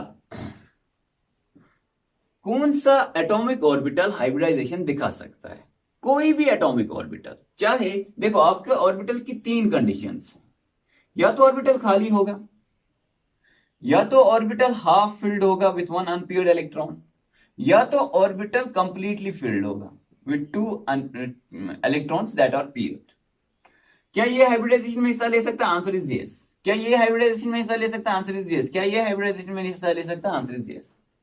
So all kinds of orbitals, whether they are empty, they are half filled or completely filled, can participate and take part in hybridization. ठीक है ना? तो ये मत सोचिएगा कि ये ऑर्बिटल तो खाली है, ये हाइब्रिडाइजेशन नहीं करेगा, ये ऑर्बिटल तो भरा हुआ है, ये हाइब्रिडाइजेशन नहीं करेगा, ये ऑर्बिटल तो हाफ फील्ड है, ये हाइब्रिडाइजेशन नहीं करेगा। ऐसा कोई कॉन्सेप्ट नहीं है, बल्कि कॉन्सेप्ट ये है कि कोई भी हाइब्रिड ऑर्बिटल, चाहे वो खाली हो, पूरा भरा हुआ हो, आधा भरा हुआ हो, सबके सब हाइब्रिडाइजेशन में हिस्सा ले सकते हैं। ठीक है? तीसरी बात, कितने हाइब्रिड ऑर्बिटल्स बनेंगे? तो इसका आंसर है जितने एटॉमिक ऑर्बिटल्स इंटरमिक्स होंगे, जितने ऑर्बिटल्स मिक्स हो जाएंगे, उतने ही हाइब्रिड ऑर्बिटल्स बनेंगे। ठीक है ना? So number of hybrid orbitals formed is equal to number of atomic orbitals that undergo hybridization. यानी कि अगर एक S और एक P, ठीक है ना, फॉर एग्जाम्पल 2S और 2PX एक दूसरे के साथ मिक्स हो गए, तो कितने हाइब्रिड ऑर्बिटल बनेंगे? 2 हाइब्रिड ऑर्बिटल बनेंगे। और उसका नाम क्या होगा? एक S एक P, तो इसका नाम होगा sp हाइब्रिड ऑर्बिटल, इसका नाम भी होगा sp हाइब्रिड ऑर्बिटल। ठीक है ना? अगर एक S और 2 P ऑर्बिटल्स मिक्स होंगे, ठीक है ना, ये तीन ऑर्बिटल्स एक दूसरे के साथ क्या हो रहे हैं? इंटरमिक्स हो रहे हैं, रिडिस्ट्रीब्यूट हो रहे हैं, तो कितने हाइब्रिड ऑर्बिटल्स बनेंगे? तो 3 हाइब्रिड ऑर्बिटल्स बनेंगे। ठीक है ना? क्योंकि 3 एटॉमिक ऑर्बिटल्स मिक्स हो रहे हैं, 3 हाइब्रिड ऑर्बिटल्स बनेंगे। उनका नाम क्या होगा? एक S है तो S, P कितने हैं? 2 P हैं तो sp2, ये भी sp2, ये भी sp2, ये भी sp2, all of these are sp2 hybrid orbitals. So the concept is जितने एटॉमिक ऑर्बिटल्स एक दूसरे के साथ मिक्स होंगे, उतने ही हाइब्रिड ऑर्बिटल्स बनेंगे। फॉर एग्जाम्पल, अगर आपके पास एक 3s का ऑर्बिटल, तीनों 3p के ऑर्बिटल्स और कोई 2 3d के orbitals, for example this is 3d x square minus y square, this is 3d z square, this is 3d xy, 3d yz, 3d xz। अगर इन 5 में से 2 ऑर्बिटल्स मिक्स हो रहे हैं, 3p के 3 ऑर्बिटल्स और 3s के 1 ऑर्बिटल से, यानी कि एक s, 3p और 2d ऑर्बिटल्स एक दूसरे के साथ मिक्स हो रहे हैं, तो कितने टोटल हाइब्रिड ऑर्बिटल्स बनेंगे? तो टोटल बनेंगे 1 2 3 4 5 6 ऑर्बिटल्स यहां पे बनेंगे, जिनको आप हाइब्रिड ऑर्बिटल्स बोलेंगे। और उन हाइब्रिड ऑर्बिटल्स का नाम क्या होगा? देखो, एक s है, 3 p के ऑर्बिटल्स हैं और 2 d के ऑर्बिटल्स हैं, उनको बोलेंगे sp3d2 हाइब्रिड ऑर्बिटल्स, और इस हाइब्रिडाइजेशन को बोलेंगे sp3d2 हाइब्रिडाइजेशन। ठीक है ना? जैसे कि एक S और एक P जब मिलेगा तो उस हाइब्रिडाइजेशन को बोलेंगे sp हाइब्रिडाइजेशन। जब एक S और 3 P मिलेंगे, sp3 हाइब्रिडाइजेशन। एक S 3 P एक D मिलेगा, उसको बोलेंगे sp3d हाइब्रिडाइजेशन। और जितने एटॉमिक ऑर्बिटल्स एक दूसरे के साथ मिक्स होंगे, जितने हाइब्रिडाइज होंगे एक दूसरे के साथ, उतने ही हाइब्रिड ऑर्बिटल्स बनेंगे। ठीक है? अब सबसे इंपॉर्टेंट क्वेश्चन कि कितने एटॉमिक ऑर्बिटल्स एक दूसरे के साथ मिक्स होंगे? कैसे आपको पता चलेगा कि कितने ऑर्बिटल्स एक दूसरे के साथ मिक्स करने हैं? ठीक है ना? फॉर एग्जाम्पल, आपके पास वाटर है, ये ऑक्सीजन कौन सा हाइब्रिडाइजेशन करेगा? अब यहां से इसको बोलेंगे एक S और 3 P मिक्स करेंगे तो sp3 हाइब्रिडाइजेशन होगा। ये पूछेगा कि आपको कैसे पता चला कि एक S और 3 P मिक्स हो जाएंगे? तो उसको समझने का एक सिंपल सा तरीका है। जैसे कि आपने वेस्पर थ्योरी में स्टीरिक नंबर पढ़ा, वैसे ही यहां पे जो स्टीरिक नंबर होगा आपके एटम का, उतने ही उसके हाइब्रिड ऑर्बिटल्स का रिक्वायरमेंट होगा, और जितने हाइब्रिड ऑर्बिटल्स का रिक्वायरमेंट होगा वही हाइब्रिडाइजेशन वो करेगा। फॉर एग्जाम्पल, अगर कोई एटम है जिसका स्टीरिक नंबर 2 है, तो ये कौन सी हाइब्रिडाइजेशन करेगा? स्टीरिक नंबर 2 का मतलब है 2 हाइब्रिड ऑर्बिटल्स का रिक्वायरमेंट है, ठीक है ना। इसका मतलब क्या हुआ? Requires 2 hybrid orbitals. जब 2 हाइब्रिड ऑर्बिटल्स रिक्वायर है तो ये कौन सी हाइब्रिडाइजेशन करेगा? ये करेगा sp हाइब्रिडाइजेशन, क्योंकि sp हाइब्रिडाइजेशन से कितने ऑर्बिटल्स बनते हैं? 2 ऑर्बिटल्स बनते हैं। अगर स्टीरिक नंबर 5 है तो कितने हाइब्रिड ऑर्बिटल चाहिए? 5 hybrid orbitals required.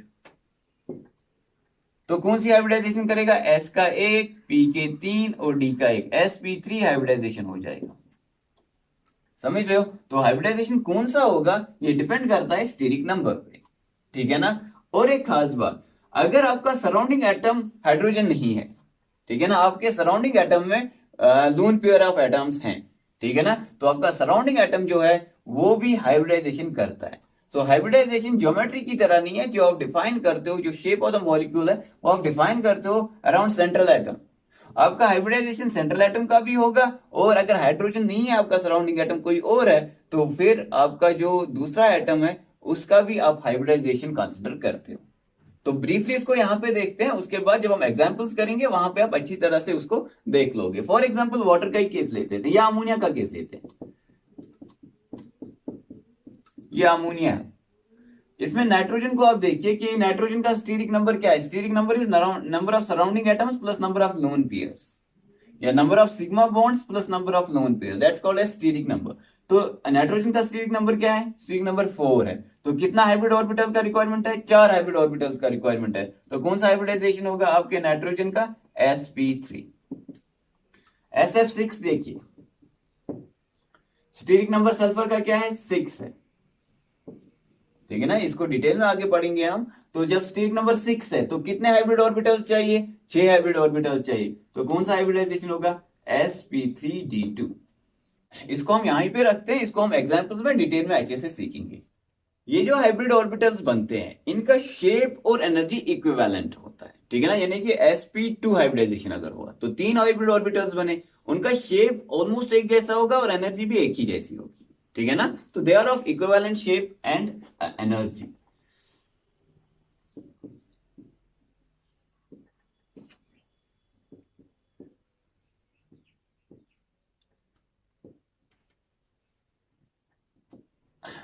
Now the question arises, shape कैसा होता है? तो हाइब्रिड ऑर्बिटल्स जो होते हैं उनका एक अनसिमेट्रिकली डबली डम्बल्ड शेप होता है, लेकिन इसमें एक लोब बड़ा होता है जिसको आप बोलते हो मेजर लोब, और एक लोब जो होता है छोटा होता है इसको बोलते हो माइनर लोब। समझ रहे हो? तो आपका हाइब्रिड ऑर्बिटल दिखने में कैसा होगा? एक मेजर लोब, एक minor lobe. This is different from P. P में भी 2 लोब्स होते हैं लेकिन दोनों लोब्स एक दूसरे के बराबर होते हैं। This is A P orbital and this is a hybrid orbital, ठीक है ना। अगर आपसे कोई आके पूछेगा एक ऑर्बिटल है जो ऐसा है तो बोलो कौन सा है? तो हाइब्रिड ऑर्बिटल है। एक ऑर्बिटल है स्फेरिकल है तो एस ऑर्बिटल है। एक ऑर्बिटल है डम्बल्ड है और दोनों लोब्स बराबर हैं तो कौन है? पी है। तो आपका जो हाइब्रिड ऑर्बिटल होता है ये भी पी की तरह डबली डम्बल्ड होता है, लेकिन इसके जो 2 लोब्स होते हैं वो बराबर नहीं होते। एक बड़ा लोब होता है जिसको मेजर लोब बोलते हैं, एक छोटा लोब होता है जिसको माइनर लोब बोलते हैं। तो इलेक्ट्रॉन डेंसिटी मोस्टली कहां पे होगी? ऑब्वियसली आपके मेजर लोब में। और जब भी आपका हाइब्रिड ऑर्बिटल बॉन्ड बनाता है तो मेजर लोब जो है वो ओवरलैप करता है दूसरे हाइब्रिड ऑर्बिटल से, या किसी किसी केस में एटॉमिक ऑर्बिटल से। जब ये मेजर लोब ओवरलैप करेगा तो बहुत सारी इलेक्ट्रॉन डेंसिटी जो है वो न्यूक्लियस, 2 न्यूक्लियाई के बीच में आ जाएगी, जिसकी वजह से एक स्ट्रॉन्ग बॉन्ड बनता है। और यही रीजन है हाइब्रिडाइजेशन क्यों होती है। समझ रहे हो? तो 5वां पॉइंट था शेप का, जिसमें हमने देखा कि एक मेजर लोब है और एक माइनर लोब है। छठा पॉइंट, क्या एक हाइब्रिड ऑर्बिटल पाई बॉन्ड बना सकता है? पाई बॉन्ड बनने के लिए क्या होना चाहिए? There should be lateral overlap of orbitals, ठीक है ना। 2 लोब्स जो है वो perpendicular to the internuclear axis जो है वो ओवरलैप करने चाहिए। अब इमेजिन करिए एक हाइब्रिड ऑर्बिटल ये है, दूसरा हाइब्रिड ऑर्बिटल इसके साथ साइड वाइज ओवरलैप करने के लिए इसके नजदीक आया, तो एक स्टेज पे ये ऐसे ओवरलैप करेंगे। क्या किसी भी स्टेज पे आपके माइनर लोब्स एक दूसरे के साथ ओवरलैप करने वाले हैं? आंसर इज नो, ठीक है ना। न्यूक्लियस यहां पे है, तो न्यूक्लियस ऑलरेडी बहुत क्लोज आ चुके हैं, अगर ये और क्लोज आएंगे, माइनर लोब्स आपका ओवरलैप करने की कोशिश करेंगे, that is not practically happening, ठीक है ना, that's not going to happen. Therefore आपके जो हाइब्रिड ऑर्बिटल्स हैं, क्या वो कभी पाई बॉन्ड्स बना सकते हैं? नहीं बना सकते। आपके hybrid orbitals they only form sigma bonds. और कैसे सिग्मा बॉन्ड्स बनाते हैं? By head on overlaps using their major lobes. यानी कि ये आपका एक हाइब्रिड ऑर्बिटल है, इसका मेजर लोब है, ठीक है ना, ये आपका दूसरा हाइब्रिड ऑर्बिटल है, ये उसका मेजर लोब है, ये दोनों एक दूसरे के साथ जो है ओवरलैप कर लेंगे और ओवरलैप करके एक स्ट्रॉन्ग बॉन्ड जो है वो बना लेंगे, ठीक है ना। आप देख सकते हो most of the electron density is now between the two nuclear and therefore this bond is a strong bond and a stable bond, जिसकी वजह से ये हाइब्रिडाइजेशन हुआ होगा, ठीक है। Another very important point regarding hybridization is आपके जो हाइब्रिड ऑर्बिटल्स हैं, they are definitely directed in space.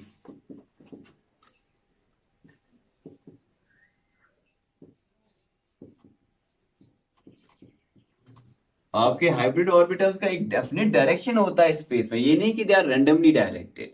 ये ऐसे रहते हैं एक दूसरे के रेस्पेक्ट में आपके hybrid orbitals, so that there is maximum possible distance between them, ठीक है ना। क्योंकि हाइब्रिड ऑर्बिटल क्या है, इसको सिग्मा बॉन्ड बनाना है या इसमें लोन पेयर होगा। इन एवरी केस जब एक मॉलिक्यूल बन जाएगा, हाइब्रिड ऑर्बिटल में इलेक्ट्रॉन्स होंगे दो, ठीक है ना, इलेक्ट्रॉन डेंसिटी होगी, तो वो एक दूसरे से मैक्सिमम डिस्टेंस पे रहना चाहेंगे, ठीक है। जैसे कि वेसिपर थ्योरी में हमने पढ़ा, रिपल्शन की वजह से तो हाइब्रिड ऑर्बिटल चाहते हैं कि वो एक दूसरे के रेस्पेक्ट में मैक्सिमम पॉसिबल डिस्टेंस पे रहे, मैक्सिमम पॉसिबल एंगल पे रहे, which gives definite geometries to the molecules. तो they are definitely directed in space, जिसका क्या कॉन्सिक्वेंस है? उसका कॉन्सिक्वेंस ये है कि उनकी वजह से क्या हो जाता है, एक मॉलिक्यूल का एक डेफिनेट शेप आ जाता है, ठीक है ना। फॉर एग्जाम्पल अगर दो हाइब्रिड ऑर्बिटल्स हैं, ठीक है ना, तो उनका स्पेस में कैसा डायरेक्शन होगा कि they will be at an angle of 180 degree with respect to each other,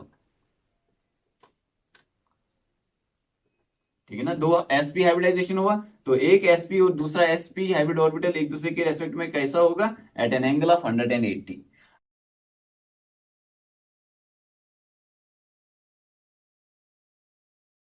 अगर तीन हाइब्रिड ऑर्बिटल्स बने, ठीक है ना, तो जैसे आपने ट्राइंगुलर प्लेनर ज्योमेट्री में देखा, बिल्कुल वैसे ही हम माइनर लोब को यहाँ पे जो है वो नेग्लेक्ट कर रहे हैं, इग्नोर कर रहे हैं, यहाँ पे सिर्फ मेजर लोब दिखा रहे हैं टू मेक इट इजी।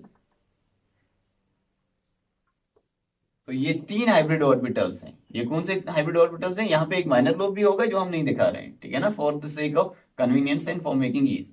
तो ये भी sp2 हाइब्रिड ऑर्बिटल है, ये भी sp2 हाइब्रिड ऑर्बिटल है, ये भी sp2 हाइब्रिड ऑर्बिटल है। तो इन्होंने एक दूसरे के रेस्पेक्ट में कैसा एंगल है, 120 डिग्री मैक्सिमम पॉसिबल एंगल, जिसकी वजह से एक ओवरलैप देखो यहां से आएगा, दूसरा ओवरलैप यहां से होगा, तीसरा ओवरलैप यहां से होगा, तो आपके मॉलिक्यूल में ट्राइगोनल प्लेनर ज्योमेट्री आएगा, एक डेफिनेट ज्योमेट्री आएगा। तो आपके hybrid orbitals are definitely directed in space, which means that they give definite geometry to the molecules. आपके मॉलिक्यूल्स में एक डेफिनेट शेप होगा, समझ रहे हो।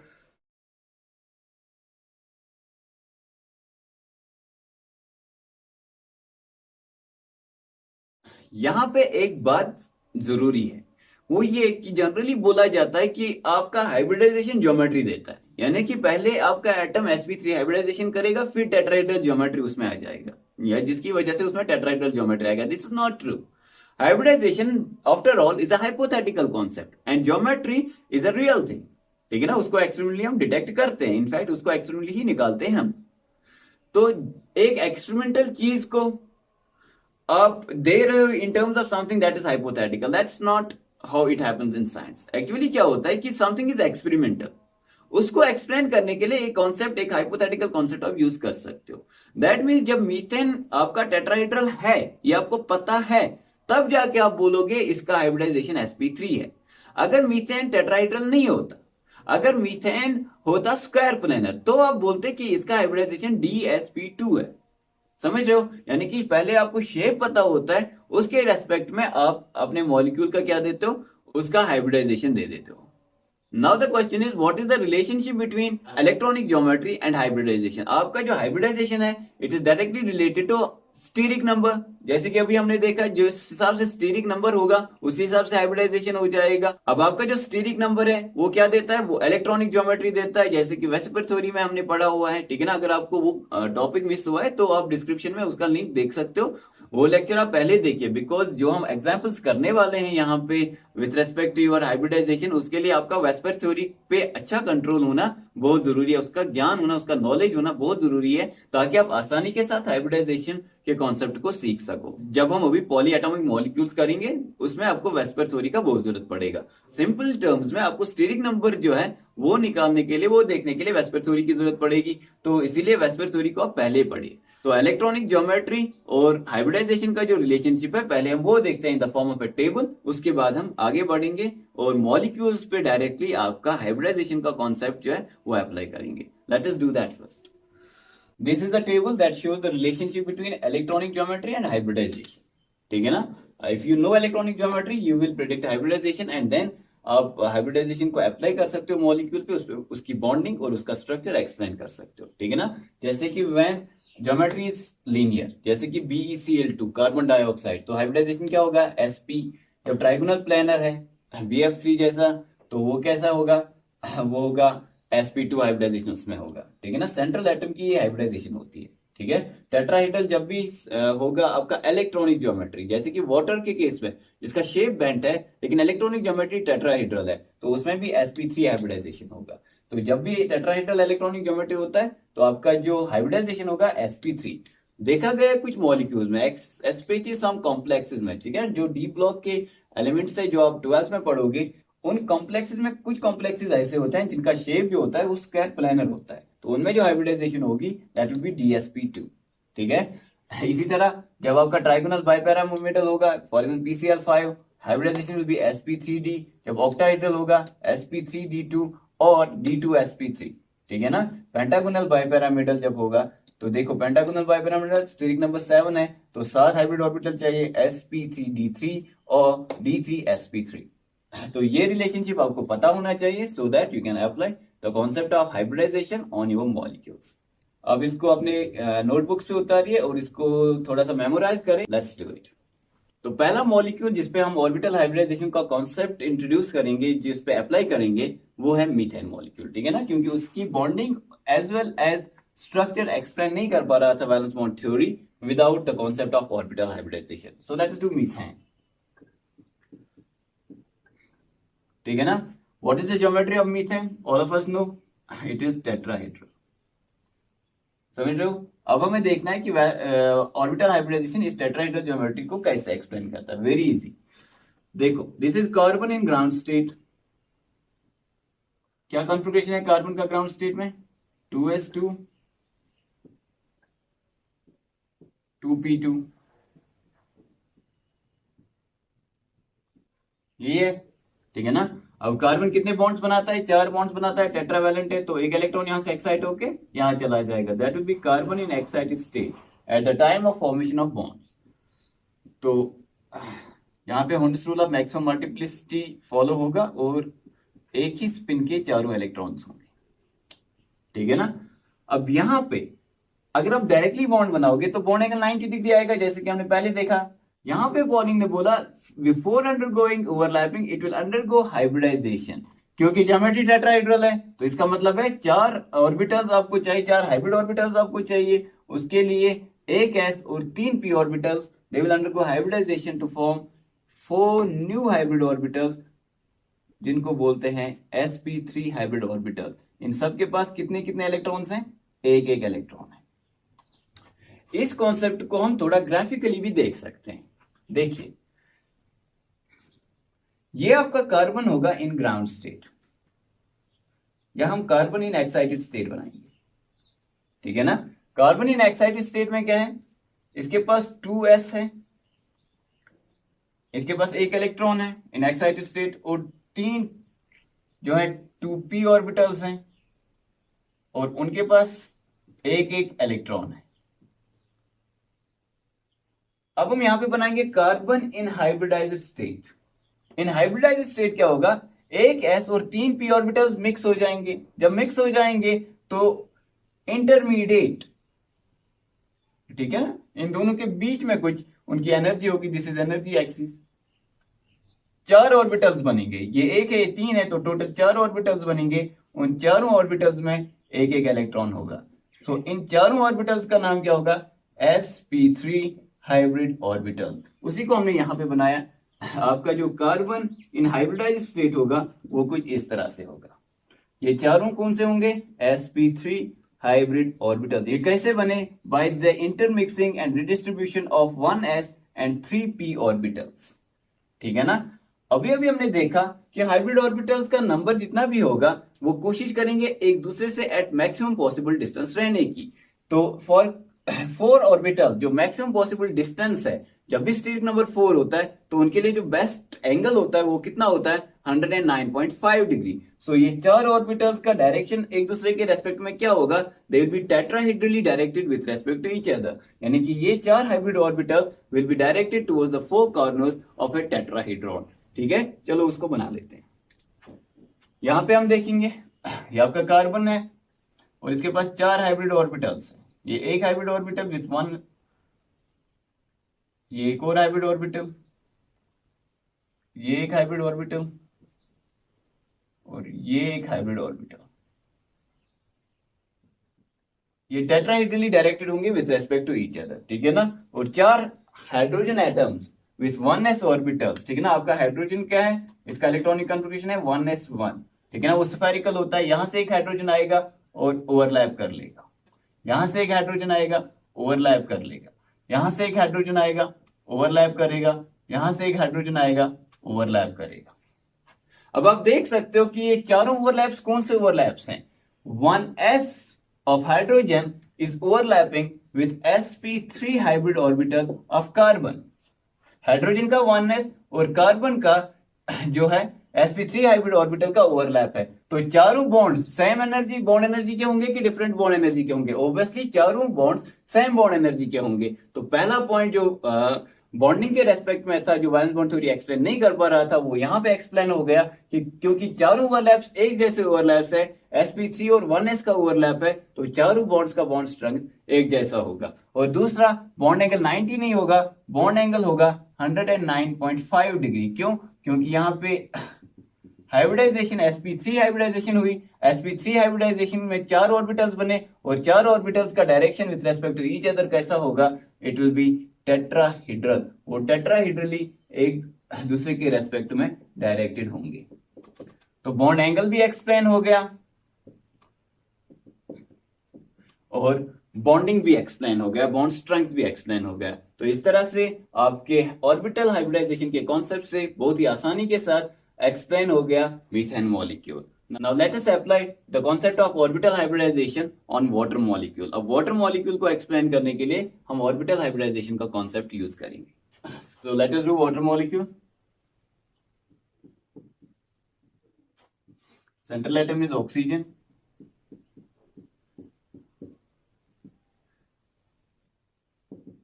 Steric number is 4।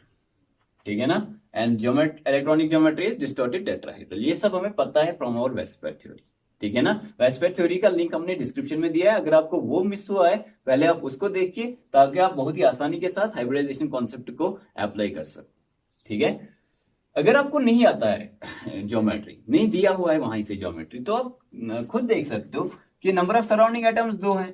तो हमने पहले ही देखा है नंबर ऑफ हाइब्रिड ऑर्बिटल्स कितने होते हैं? Number of surrounding atoms plus number of lone pairs. Surrounding atom यहां पे कितने हैं? 2 हैं। लोन पेयर कितने हैं? 2 हैं। टोटल कितने हो गए? 4। और 4 के लिए कौन सा हाइब्रिडाइजेशन है? sp3। ठीक है ना।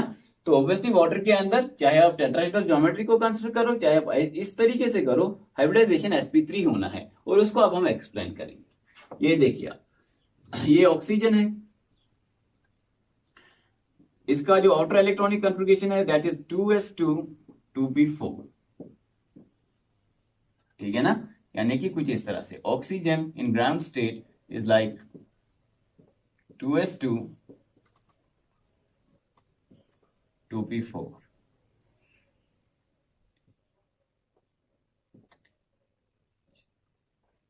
अब एक बात यहां पे आप जरूर याद रखिए, कितने बॉन्ड्स बनाने हैं। ठीक है ना। जितने बॉन्ड्स बनाने होंगे, चाहे सिग्मा हो या पाई हो, उतने अनपेयर्ड इलेक्ट्रॉन्स आपके सेंट्रल एटम के पास होने चाहिए। तो कितने बॉन्ड्स आपके ऑक्सीजन को बनाने हैं? 2 बॉन्ड्स बनाने हैं। तो 2 अनपेयर्ड इलेक्ट्रॉन होने चाहिए जो आपके पास पहले से मौजूद है, तो there will be no excitation, और अगर एक्साइटेशन आप करोगे भी वो फिर भी 2 ही रहेगा, ठीक है ना। तो कितने बॉन्ड्स बनाता है, जैसे कि आपके कार्बन डाइऑक्साइड के केस में C double bond O double bond O, यहां पे कितने आपके अनपेयर्ड इलेक्ट्रॉन्स होने चाहिए, 4 अनपेयर्ड इलेक्ट्रॉन होने चाहिए। क्यों होने चाहिए 4? क्योंकि यहां पे 4 बॉन्ड्स आपके कार्बन को बनाने हैं, ठीक है ना। तो यहां पे 2 बॉन्ड्स आपके ऑक्सीजन को बनाने हैं, 2 अनपेयर्ड इलेक्ट्रॉन आपके पास है, आपको इसमें कोई एक्साइटेशन करने की जरूरत नहीं पड़ेगी, सीधा it will undergo hybridization. So oxygen in hybridized state, hybridization कौन सा करेगा, sp3 हाइब्रिडाइजेशन करेगा, क्योंकि ये टेट्राहेड्रल है, या फिर आपको 4 हाइब्रिड ऑर्बिटल्स की रिक्वायरमेंट है, तो इट विल अंडरगो हाइब्रिडाइजेशन, एक s और 3 p ऑर्बिटल्स इंटरमिक्स होंगे। लेकिन क्या ये एक जैसे, आंसर इज नो।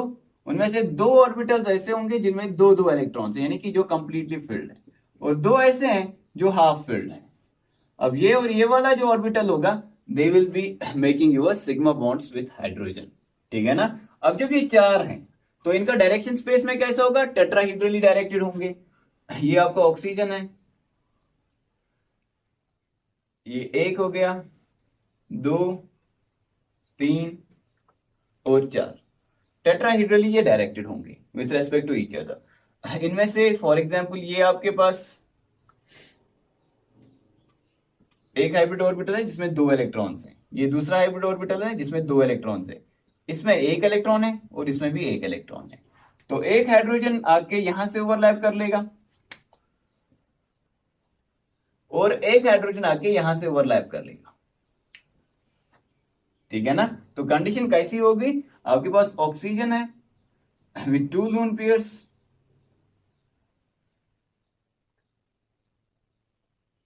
एक हाइड्रोजन यहां से आके ओवरलैप करता है, एक हाइड्रोजन यहां से आके ओवरलैप करता है। This angle is expected to be 109.5, क्योंकि ये टेट्राहेड्रल है, ठीक है ना, 4 ऑर्बिटल्स टेट्राहेड्रली डायरेक्टेड होंगे, तो आप एक्सपेक्ट करते हैं वो 109.5। लेकिन ये चारों ऑर्बिटल एक जैसे नहीं है, 2 ऑर्बिटल्स में 2 इलेक्ट्रॉन्स हैं, ये ज्यादा रिपल्शन करेंगे, और 2 ऑर्बिटल्स में एक ही इलेक्ट्रॉन होता है पहले, ये कम रिपल्शन करेंगे।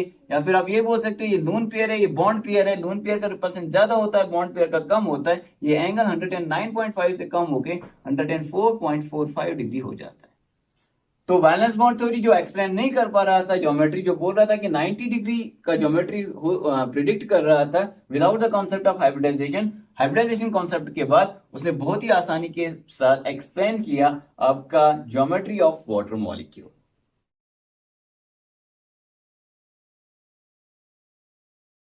तो कोई आपको आके बोलता है BF3 की हाइब्रिडाइजेशन क्या होगी, तो आप इसको बोलोगे BF3 का स्टीरिक नंबर 3 होता है। जब स्टीरिक नंबर 3 होता है तो इसका ज्योमेट्री जो होता है दैट इज ट्राइगोनल प्लेनर। जब ट्राइगोनल प्लेनर होगा, ठीक है ना, तो कौन सा हाइब्रिडाइजेशन होगा, sp2। आप दूसरे तरीके से भी इसको सोच सकते हैं, आप बोलोगे कि ये बोरान 3 बॉन्ड्स बनाता है, या ये बोरान 3 सिग्मा बॉन्ड्स बनाता है और इसके पास कोई लोन पेयर नहीं है। या आप ये बोल सकते हो कि बोरान का स्टीरिक नंबर 3 है, तो 3 हाइब्रिड ऑर्बिटल्स की रिक्वायरमेंट है, और वो कौन देता है, sp2 हाइब्रिडाइजेशन, ठीक है ना। बहुत ही आसानी के साथ आप इसको एक्सप्लेन कर सकते हो।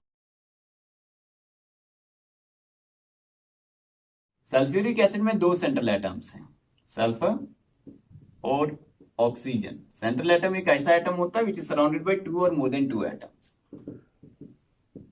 तो बहुत ही आसान है सल्फर का हाइब्रिडाइजेशन निकालना और ऑक्सीजन का हाइब्रिडाइजेशन निकालना। देखिए आप, ये सल्फर के पास कितना है स्टीरिक नंबर, सिंपली 1, 2, 3 और 4। या फिर आप ये भी बोल सकते हो सराउंडिंग एटम्स कितने हैं, सल्फर का केस कर रहे हैं, number of surrounding atoms is 4, number of lone pair is 0। तो टोटल कितना हो गया, 4 हो गया। तो कौन सा हाइब्रिडाइजेशन होगा इसके केस में, sp3, ठीक है ना। ऑक्सीजन का केस देख लेते हैं, नंबर ऑफ सराउंडिंग एटम्स कितने हैं, 2 हैं, लोन पेयर कितने हैं, 2 हैं, टोटल हाइब्रिड ऑर्बिटल्स कितने बनने चाहिए, 4 बनने चाहिए, और उसके लिए कौन सा हाइब्रिडाइजेशन है, sp3। तो इसका आंसर था sp3, यानी कि आपके सल्फ्यूरिक एसिड मॉलिक्यूल के अंदर आपका सल्फर और ऑक्सीजन दोनों का हाइब्रिडाइजेशन sp3 है। दोनों का जो इलेक्ट्रॉनिक ज्योमेट्री होगा वो टेट्राहेड्रल होगा। ठीक है ना। आप डायरेक्टली भी कर सकते हो, आप इसका स्टीरिक नंबर देखोगे, इसका स्टीरिक नंबर देखोगे, 4 है, ठीक है ना। डिस्टॉर्टेड टेट्राहेड्रल ज्योमेट्री है, तो कौन सा हाइब्रिडाइजेशन होगा? जब इलेक्ट्रॉनिक ज्योमेट्री टेट्राहेड्रल होता है, हाइब्रिडाइजेशन sp3 होता है, ठीक है ना। Very simple. Now let us take example जिसमें आपका सेंट्रल एटम और सराउंडिंग एटम दोनों हाइब्रिडाइजेशन दिखाते हैं, ठीक है ना। Let us start with simple AlCl3 molecule, aluminium chloride. पहले हम सेंट्रल एटम को देखेंगे, अल्युमिनियम को। देखो अल्युमिनियम कैसा है? AlCl3, AlCl, रफली हम बनाते हैं, ट्राइगोनल प्लेनर ज्योमेट्री है इसका, ठीक है ना। तो या फिर आप सीधे देख सकते हो कि इसका स्टीरिक नंबर 3 है। जब इसका स्टीरिक नंबर 3 है अल्युमिनियम का, तो कौन सा हाइब्रिडाइजेशन होगा इसमें? sp2। या sp2 हाइब्रिड ऑर्बिटल्स कैसे डायरेक्टेड होंगे? ट्राइगोनल प्लेन के शेप में आपके पास डायरेक्टेड होंगे। क्लोरीन को भी देखिए, आपका क्लोरीन जो है, इसके पास 7 वैलेंस इलेक्ट्रॉन्स होते हैं, ठीक है ना। सो this is 1 electron pair, this is 1 electron pair, this is 3rd electron pair, ठीक है, और this is an bond pair. तो इसका स्टीरिक नंबर क्लोरीन का क्या है? स्टीरिक नंबर क्लोरीन का है, नंबर ऑफ सराउंडिंग एटम कितना है? एक ही, plus number of lone pairs कितने? 3, तो टोटल कितने हो गए? 4। तो क्या होगा इसका हाइब्रिडाइजेशन? sp3, क्योंकि 4 हाइब्रिड ऑर्बिटल्स का रिक्वायरमेंट है, तो इसका हाइब्रिडाइजेशन sp3 होगा, ठीक है ना। अब हम दिखाते हैं इसमें बॉन्डिंग। तो अल्युमिनियम आप देखो, in ground state first it is like 3s2 3p1 3p। Boron group का है, तो बोरान जैसी इसकी electronic configuration. This is for example 3px 3py 3pz। अब देखिए अल्युमिनियम जो है इन एक्साइटेड स्टेट, अब आपसे कोई पूछेगा कि क्या यहाँ पे 3 बॉन्ड्स बना सकता है? Answer is no. इसके पास एक अनपेयर्ड इलेक्ट्रॉन है, एक ही बॉन्ड बना सकता है। इसको कितने बॉन्ड्स टोटल बनाने हैं? 3 बॉन्ड्स बनाने हैं, तो एक इलेक्ट्रॉन यहां से एक्साइट होगा। तो 1 electron will be excited from 3s to 3py for example. 3s में भी एक इलेक्ट्रॉन रह जाएगा और 3py में एक इलेक्ट्रॉन आ जाएगा, 3pz खाली, ठीक है ना। तो स्टीरिक नंबर क्या है? 3। तो कौन सा हाइब्रिडाइजेशन है? sp2। तो एक s और 2 p, they will undergo sp2 hybridization to form 3 hybrid orbitals, और एक p ऑर्बिटल रह जाएगा 3pz। तो हाइब्रिड ऑर्बिटल जो इसमें है, उसमें उनमें कितने इलेक्ट्रॉन्स हैं? हर एक में एक एक इलेक्ट्रॉन है। अब क्लोरीन का केस देखते हैं। Chlorine in ground state is like this, 3s2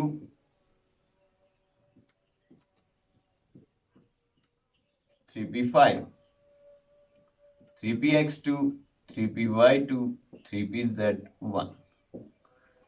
Now chlorine will also undergo hybridization bonding से पहले, ठीक है ना। बॉन्डिंग से पहले atoms do undergo hybridization if it's not hydrogen। तो ये हाइब्रिडाइजेशन करेगा, तो क्लोरीन हाइब्रिडाइज स्टेट। तो कौन सी हाइब्रिडाइजेशन? ये स्टीरिक नंबर पे डिपेंड करेगा। 4 इसका स्टीरिक नंबर है, हाइब्रिडाइजेशन sp3, तो ये 4 हाइब्रिड ऑर्बिटल्स बनाएगा, और उन 4 में से 3 में 2 इलेक्ट्रॉन्स हैं, और एक हाइब्रिड ऑर्बिटल में एक ही इलेक्ट्रॉन है। टोटल कितने क्लोरीन है? 3 क्लोरीन है, और तीनों में यही कंडीशन होगी, sp3 हाइब्रिडाइजेशन। उसमें से एक sp3 हाइब्रिड ऑर्बिटल ऐसा है जिसमें कौन सा इलेक्ट्रॉन होगा? Unpaired electron. सो दिस, ये क्लोरीन कितने बॉन्ड्स बना सकता है? एक ही बॉन्ड बना सकता है, क्योंकि उसमें एक अनपेयर्ड इलेक्ट्रॉन है, ठीक है ना। तो चलो देखते हैं कि इसमें ओवरलैप कैसे होगा। ये 3 क्लोरीन एटम्स होंगे, ये 3 जो है वो सबके सब ऐसे ही होंगे। तो देखिए ये अल्युमिनियम है, इसके 3 हाइब्रिड ऑर्बिटल्स हैं, कैसे डायरेक्टेड होंगे? ट्राइगोनल प्लानर तरीके से। एक इलेक्ट्रॉन, ये sp2 हाइब्रिड ऑर्बिटल है, ठीक है ना। इस sp2 में भी एक इलेक्ट्रॉन, और इस sp2 में भी एक इलेक्ट्रॉन। अब एक क्लोरीन यहां से आएगा, क्लोरीन की हाइब्रिडाइजेशन क्या है? sp3। तो उनमें से एक sp3 हाइब्रिड ऑर्बिटल ऐसा है जिसमें एक इलेक्ट्रॉन था, वो यहां पे ओवरलैप करेगा विद sp2। तो ये कौन सा ओवरलैप हो रहा है? sp3 ऑफ क्लोरीन, ठीक है ना, is overlapping with sp2 of aluminium. समझ रहे हो? यहां पे भी देखिए sp3 of chlorine will overlap with sp2 of aluminium, यहां से भी क्लोरीन का sp3 hybrid orbital sp2 hybrid orbital of aluminium के साथ ओवरलैप करेगा और बॉन्ड बना लेगा। ठीक है ना, तो कैसी ज्योमेट्री होगी, ट्राइगोनल प्लेनर। एक क्लोरीन यहां से आया, एक क्लोरीन यहां से आया और एक क्लोरीन यहां से आया। और इसके अलावा हम जानते हैं कि हर एक क्लोरीन के पास 3 और हाइब्रिड ऑर्बिटल्स होंगे sp3, उन सब में जो है 2-2 इलेक्ट्रॉन्स होंगे और वो टेट्राहेड्रली एक दूसरे के रेस्पेक्ट में डायरेक्टेड होंगे। तो इन दोनों के बीच में एंगल कितना है, 109.5।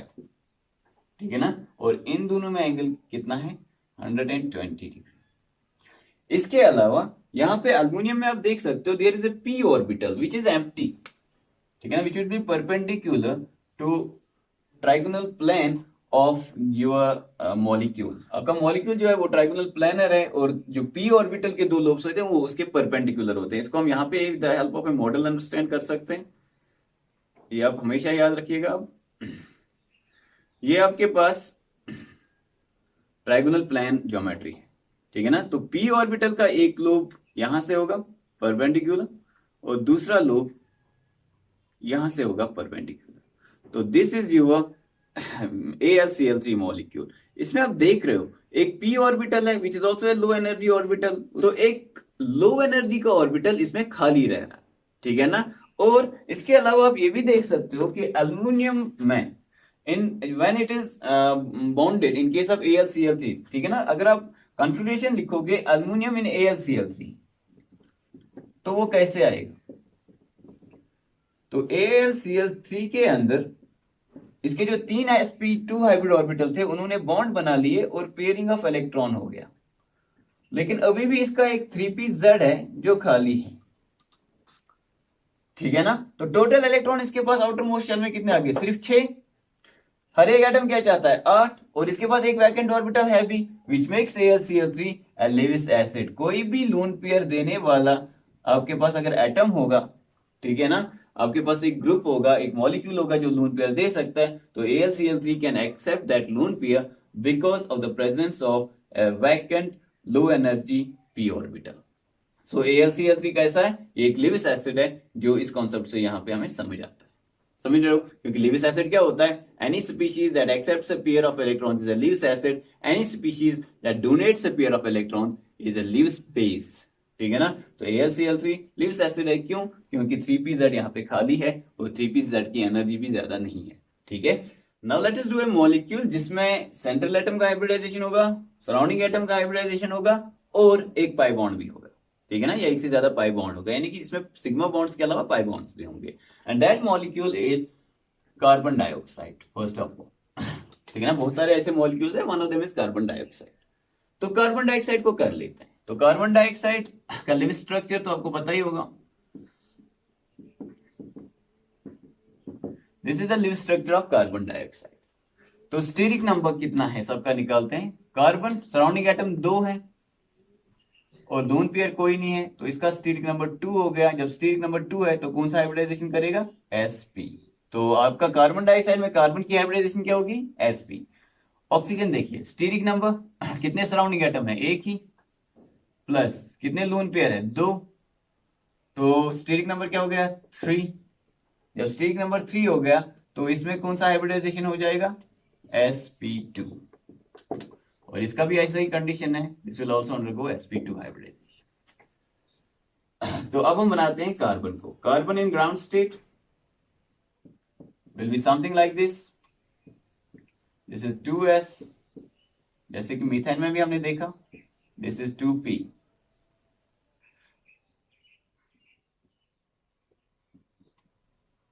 तो 4 बॉन्ड्स बनाने के लिए इसके पास 4 अनपेयर्ड इलेक्ट्रॉन्स होने चाहिए, जिसकी वजह से ये एक्साइट होकर यहां जाएगा। According to Hund's rule of maximum multiplicity, चारों का स्पिन एक जैसा होगा। Carbon in excited state, 2s का एक इलेक्ट्रॉन एक्साइट करेगा to 2pz and it will be like this.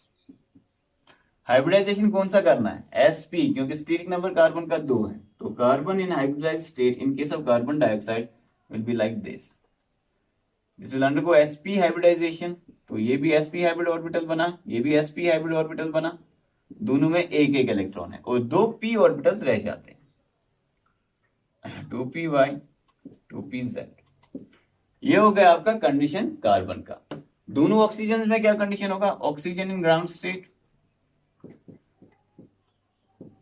2s2 2p4,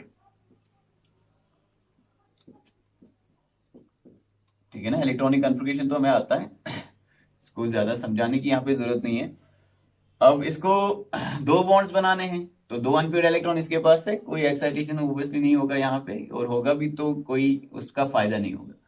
तो ऑक्सीजन इन हाइब्रिडाइज स्टेट, तो कौन सी हाइब्रिडाइजेशन ऑक्सीजन को करनी है? sp2 हाइब्रिडाइजेशन करनी।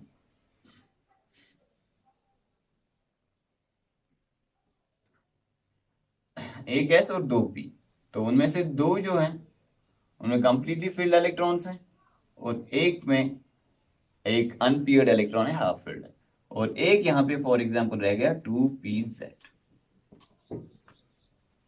ठीक है ना। ये कौन सा हाइब्रिड ऑर्बिटल है? sp2 sp2 sp2। दूसरे ऑक्सीजन का केस भी बना लेते हैं, इसमें भी sp2 हाइब्रिडाइजेशन होगा। This is sp2 sp2 and sp2, और एक यहाँ पे 2py को हम रखते हैं, ये हमारी मर्जी है, उसमें एक अनपेयर्ड इलेक्ट्रॉन, ठीक है ना। तो ये है आपका कंडीशन कार्बन और ऑक्सीजन का। इसको आप थोड़ा सा पास करके भी देख सकते हैं कि ये सब कैसे हुआ। अब हम देखेंगे इसमें ओवरलैपिंग कैसे होती है और ज्योमेट्री कैसे एक्सप्लेन होती है। इन दोनों के पास भी एक एक इलेक्ट्रॉन है, ये आप देखिएगा।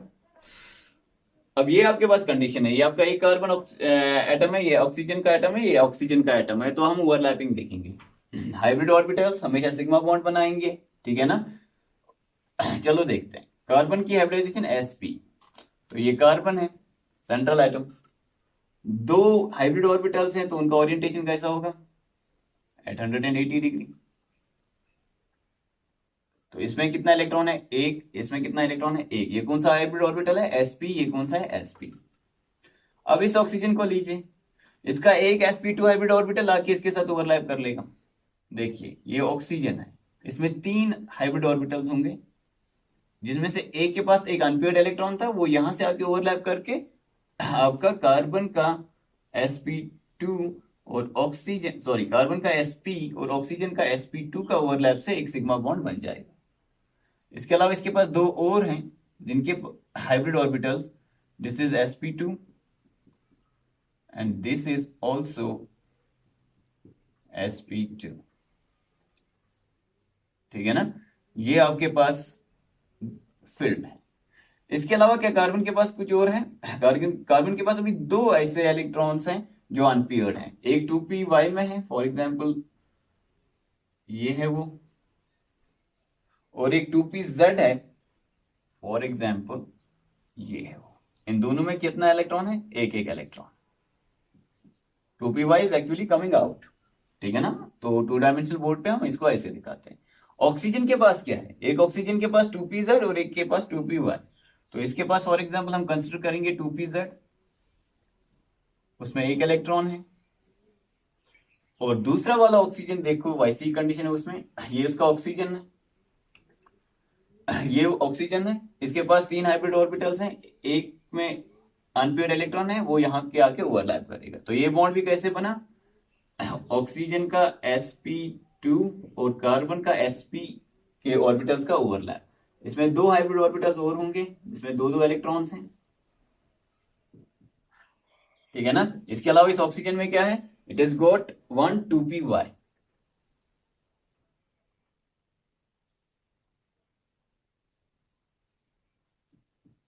इस 2py में इसके पास एक इलेक्ट्रॉन है, ठीक है। अब आप देखिए सिग्मा बॉन्ड तो हो गया, अब पाई बॉन्ड कैसे बनेगा? ये 2pz ऑफ योर कार्बन और 2pz of your oxygen, they will undergo lateral और साइडवाइज ओवरलैप,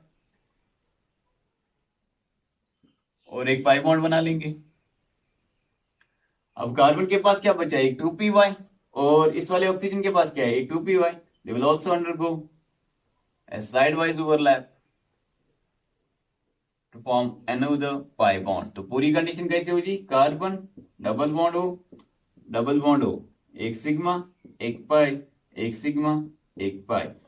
इसके पास कितने लोन पेयर ऑफ इलेक्ट्रॉन्स हैं? दो हैं। वो किस ऑर्बिटल में होंगे? This will not be in p orbital, this will be in sp2 hybrid orbital. इसके पास भी यही कंडीशन है। So this is your carbon dioxide molecule. Very easily its geometry has been explained, क्योंकि दो हाइब्रिड ऑर्बिटल सेंट्रल एटम में sp hybridization से बने, तो उनका direction with respect to each other 180 degree पे होगा और लीनियर ज्योमेट्री को यहाँ पे जनरेट करेगा। तो कार्बन डाइऑक्साइड लीनियर है, इसमें कार्बन ऑक्सीजन के पास जो लोन पेयर है वो भी एक्सप्लेन हुए, sp2 हाइब्रिड ऑर्बिटल्स में है, और इसमें जो पाई बॉन्ड्स हैं वो भी एक्सप्लेन किया आपका ऑर्बिटल हाइब्रिडाइजेशन के कॉन्सेप्ट ने। Very powerful concept which explains things very conveniently, very easily and very powerfully. ठीक है।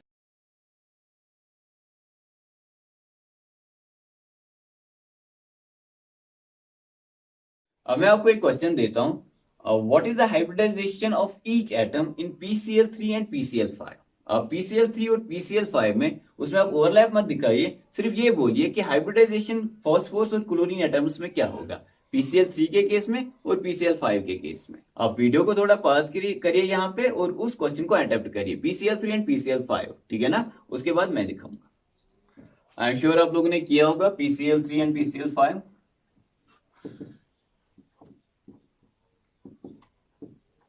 देखिए सिंपली इसका पहले लिविस स्ट्रक्चर बनाएंगे। PCl3, फॉस्फोरस के पास टोटल 5 इलेक्ट्रॉन्स होते हैं, तो this will be the condition. PCl5 का लिविस स्ट्रक्चर बनाते हैं।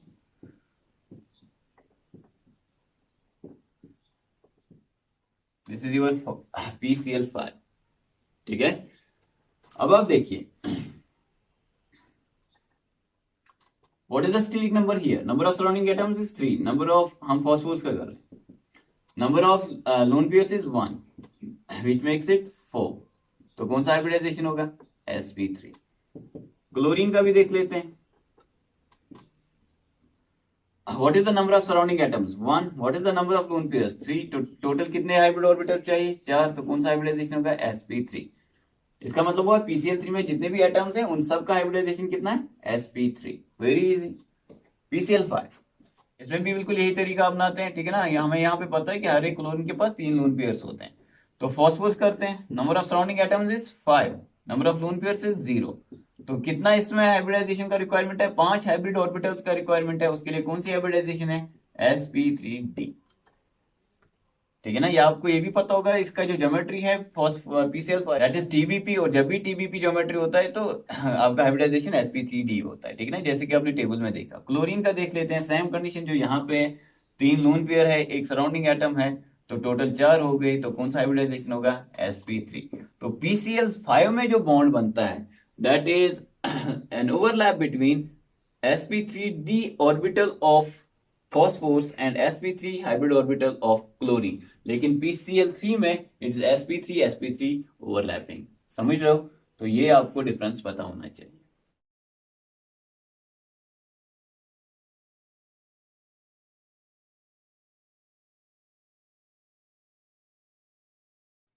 Now let us do SF6 molecule. SF6 molecule को कर लेते हैं। SF6 में सल्फर का हाइब्रिडाइजेशन निकालेंगे, फ्लोरीन का हाइब्रिडाइजेशन निकालेंगे और फिर इनका ओवरलैप दिखाएंगे, इनका बॉन्डिंग दिखाएंगे। SF6 का लिव स्ट्रक्चर, या फिर हमको डायरेक्टली इसका जो है ज्योमेट्री पता होगा, विच इज ऑक्टाहेड्रल, ठीक है ना? ऑक्टाहेड्रल ज्योमेट्री के लिए कौन सा हाइब्रिडाइजेशन होता है? sp3d2 और d2sp3।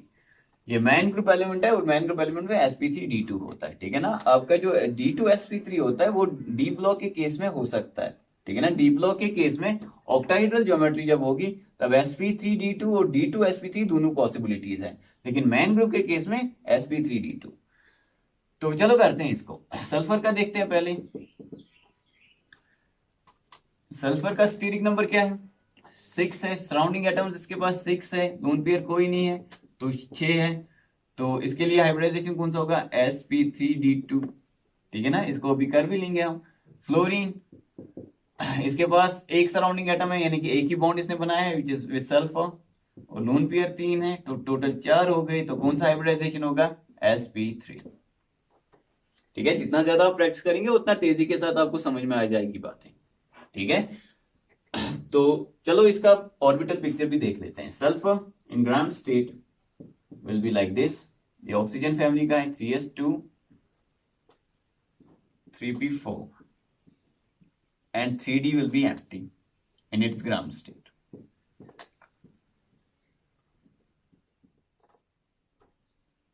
अब आप देखिए कितने बॉन्ड सल्फर को बनाने हैं 6। इसके पास कितने हैं अनपेड इलेक्ट्रॉन? सिर्फ 2, यानी कि इसमें एक्साइटेशन की जरूरत पड़ेगी। ये यहाँ पे एक्साइट होगा तो टोटल 4 आ जाएंगे, और ये भी एक्साइट होगा तो टोटल 6 इलेक्ट्रॉन्स आ जाएंगे अनपेड, और फिर ये 6 बॉन्ड्स बना सकता है। तो sulphur in excited state will be like 3s में एक इलेक्ट्रॉन एक एक्साइट हो जाएगा, 3p में एक इलेक्ट्रॉन, 3px में एक इलेक्ट्रॉन, 3py में एक इलेक्ट्रॉन, 3pz में एक इलेक्ट्रॉन, और 3d के 2 ऑर्बिटल्स में 3dx² -y² और 3dz²। ठीक है ना। whenever there is sp3d2 hybridisation, तो कौन से d ऑर्बिटल्स होते हैं? 3dx² -y² और 3dz²। तो उनमें भी एक एक इलेक्ट्रॉन आ जाएगा। तो यहां पे कौन सी हाइब्रिडाइजेशन हो जाएगी? sp3d2। तो कितने हाइब्रिड ऑर्बिटल्स बनेंगे? सल्फर इन हाइब्रिडाइज्ड स्टेट 6 बन जाएंगे, 1 2 3 4 5 और 6। सबके पास कितना इलेक्ट्रॉन है? एक अनपेयर्ड इलेक्ट्रॉन है। तो ये केस किसका हो गया? ये सल्फर का केस हो गया। अब हम फ्लोरीन का भी केस देख लेते हैं। यहां पे आप देखिए फ्लोरीन ग्राउंड स्टेट में कैसा होगा? 2s में 2,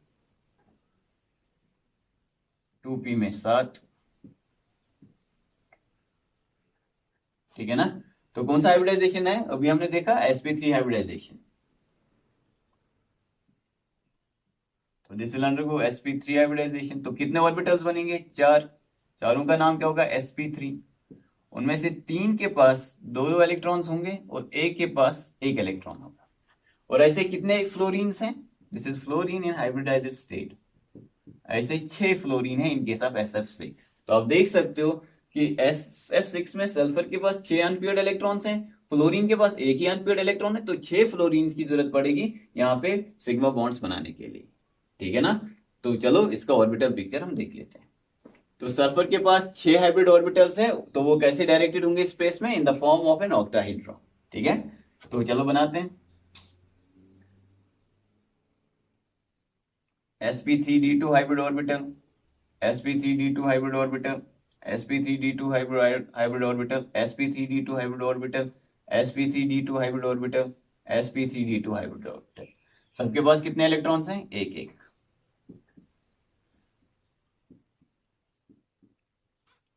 ठीक है ना। फ्लोरीन की हाइब्रिडाइजेशन क्या है? sp3। तो एक फ्लोरीन में हम चारों ऑर्बिटल्स बनाएंगे, बाकी में एक एक ऑर्बिटल बनाएंगे। तो एक हाइब्रिड ऑर्बिटल में इसमें एक ही इलेक्ट्रॉन था, वो ओवरलैप करेगा। 3 हाइब्रिड ऑर्बिटल्स में sp3 हाइब्रिड ऑर्बिटल्स में उसको क्या थे? उसको इलेक्ट्रॉन पेयर था बराबर। ठीक है ना। इसी तरह एक और फ्लोरीन यहां से आके ओवरलैप करेगा, उसका कौन सा हाइब्रिड ऑर्बिटल? sp3। ठीक है ना। बाकी इसके पास 3 और होंगे जिसको हम ऐसे रख सकते हैं फिलहाल। एक और फ्लोरीन यहां से आएगा with its sp3 hybrid orbital. एक फ्लोरीन यहां से आएगा with its sp3 hybrid orbital. एक फ्लोरीन अपने sp3 हाइब्रिड ऑर्बिटल के साथ यहां से आएगा। एक फ्लोरीन अपने sp3 हाइब्रिड ऑर्बिटल के साथ यहां से आके ओवरलैप करेगा। ठीक है ना। तो कौन सा ज्योमेट्री बनेगा? ऑब्वियसली एक ऑक्टाहेड्रल ज्योमेट्री बन जाएगा। S F F F F F और an octahedral geometry will be formed which is easily explained by your orbital hybridization concept, the concept of hybridization within valence bond theory। ठीक है ना। तो आप देख सकते हो कि कितनी आसानी के साथ हाइब्रिडाइजेशन को इंट्रोड्यूस करने के बाद वैलेंस बॉन्ड थ्योरी ने एक्सप्लेन किया आपके मॉलिक्यूल्स की ज्योमेट्री, आपके पॉली एटॉमिक मॉलिक्यूल्स की bonding as well as geometry. ठीक है। अब हम कुछ क्वेश्चन डायरेक्टली करते हैं without doing those orbital pictures, ताकि जल्दी जल्दी से हम देखें कि हमें कितना समझ आया है। ये सारे आपके जेनॉन के मॉलिक्यूल्स हैं। ठीक है ना। आप बताइए इनमें जेनॉन में, ऑक्सीजन और फ्लोरीन में हाइब्रिडाइजेशन क्या है? ठीक है ना। तो क्या हम कर सकते हैं? Answer is yes. देखो कैसे। कॉन्सेप्ट क्या है? सिंपली सबका स्टीरिक नंबर निकालना है, जो स्टीरिक नंबर होगा उस हिसाब से हाइब्रिडाइजेशन होगा। फॉर एग्जाम्पल आप यहां पे देखिए XeO3, जेनॉन ऑक्सीजन के साथ डबल बॉन्ड बनाता है। जेनॉन के पास टोटल कितने वैलेंस इलेक्ट्रॉन्स हैं? 8, ठीक है ना। 2 2 4 2 6 और यहां पे 2, तो स्टेरिक नंबर क्या हो गया? 4 हो गया। स्टेरिक नंबर 4 है तो ज्योमेट्री क्या होगा? इलेक्ट्रॉनिक ज्योमेट्री टेट्राहेड्रल, और जब टेट्राहेड्रल है तो कौन सा हाइब्रिडाइजेशन होगा? sp3। तो जेनॉन कैसा है? sp3। ऑक्सीजन, इसका स्टेरिक नंबर भी देख लीजिए। आपको पता है हर एक ऑक्सीजन के पास 2 लोन पेयर्स भी होंगे, ठीक है ना। तो यहां पे स्टेरिक नंबर कितना है? सराउंडिंग एटम 1 है, लोन पेयर 2 है, तो टोटल 3 है। तो 3 के लिए what is the electronic geometry? Trigonal planar. कौन सा हाइब्रिडाइजेशन होगा? sp2। तो इन केस ऑफ XeO3 आपका जेनॉन का हाइब्रिडाइजेशन है sp3 और आपका ऑक्सीजन का हाइब्रिडाइजेशन है sp2। तो जो आपके सिग्मा बॉन्ड्स बनेंगे दे will be formed by the overlap of sp3 of xenon and sp2 of oxygen atom, ठीक है। XeF4 को देख लेते हैं। XeF4 will be like this, F F F F। तो टोटल कितने आ गए इसके इलेक्ट्रॉन्स? 8 में से 4 आ गए, 2 6 2 8।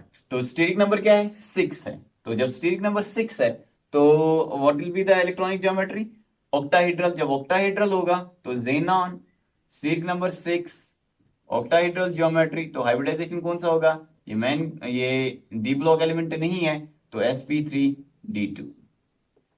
फ्लोरीन के केस में ऑलवेज sp3। आप देख सकते हो स्टेरिक नंबर 4 है तो sp3 हो। XeO2F2 देख लीजिए।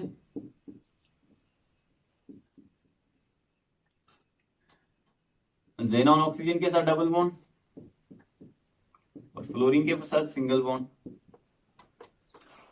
ठीक है ना। यहां पे अब हम समझते हैं कि this is sp2, this is sp3। अब हम सिर्फ जेनॉन पे कंसंट्रेट करेंगे, ठीक है ना। वो जनरली आपका हाइब्रिडाइजेशन जो पूछा जाता है वो सेंट्रल एटम का ही पूछा जाता है मोस्टली। तो आपका जेनॉन देख लीजिए। आपके जेनॉन के पास टोटल वैलेंस इलेक्ट्रॉन्स 8 होते हैं, 1 2 3 4 5 6, यानी कि इसके पास एक और लोन पेयर भी होगा। तो टोटल इसका अब स्टेरिक नंबर कितना है? 1 2 3 4 और 5। सराउंडिंग एटम्स 4 हैं और एक इसका लोन पेयर है, दैट मेक्स 5। 5 के लिए what is the geometry? TBP। और जब TBP होता है what is the hybridisation? sp3d, ठीक है। इसी तरह XeOF2 और XeOF4 आप कर सकते हो। इसमें से एक हम लेंगे और उसका हम ऑर्बिटल पिक्चर भी देखेंगे so that things become clear, ठीक है ना।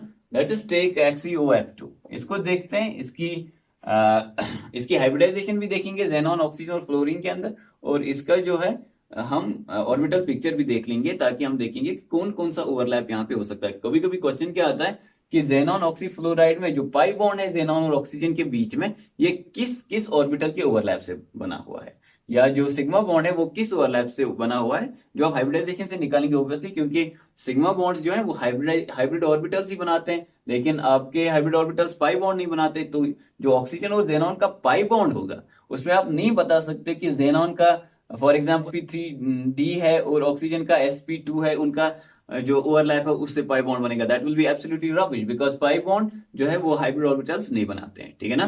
So we will have a look at the orbital picture of this also so that we can explain everything whenever required, ठीक है। So let us do that. तो this is xenon oxyfluoride. तो xenon oxygen के साथ double bond बनाएगा, fluorine के साथ single bond बनाएगा। तो टोटल जेनॉन के पास 8 इलेक्ट्रॉन्स हैं, 2 3 4 5 6 7 और 8, ठीक है। तो ये आपके पास XeOF2 आ गया। फ्लोरीन के पास 3 लोन पेयर्स होते हैं और ऑक्सीजन के पास यहाँ पे 2 लोन पेयर्स होंगे, ठीक है ना, जो आप गिन भी सकते हो। फ्लोरीन के पास टोटल इलेक्ट्रॉन कितने? वैलेंस इलेक्ट्रॉन 7, एक यहाँ पे आ गया तो 6। इसी तरह इस फ्लोरीन में ऑक्सीजन के पास टोटल वैलेंस इलेक्ट्रॉन 6, 1 2 तो 4 बच गए, वो in the form of 2 lone pairs होंगे। So very easy things. इसीलिए मैंने आपको कहा पहले आप वेस्पर थ्योरी अच्छे से देखिए, उसके बाद आप आके हाइब्रिडाइजेशन बहुत ही आसानी के साथ कर सकते हो। This is very easy once you know VSEPR theory, ठीक है। Okay let's do this. अब आप देखिए जेनॉन के अंदर steric number 1, surrounding atoms, surrounding atom इसमें 1 2 और 3, लोन पेयर्स 2, तो 5 हो गए। उसके लिए कौन सा ज्योमेट्री है, कौन सा इलेक्ट्रॉनिक ज्योमेट्री होगा? TBP, ठीक है ना। और उसके लिए कौन सा हाइब्रिडाइजेशन होगा? sp3d। फ्लोरीन स्टिक नंबर 4, ठीक है ना, तो ऑब्वियसली sp3। और oxygen stick number 3, 2 lone pairs एक सराउंडिंग एटम, स्टिक नंबर 3। और उसके लिए जो कौन सा हाइब्रिडाइजेशन होगा, sp2, ठीक है ना। ऑक्सीजन और फ्लोरीन का केस हम पहले भी बहुत कर चुके हैं, इसको और रिपीट करने की कोई जरूरत नहीं है। तो चलो अब देखते हैं जेनॉन इन ग्राउंड स्टेट।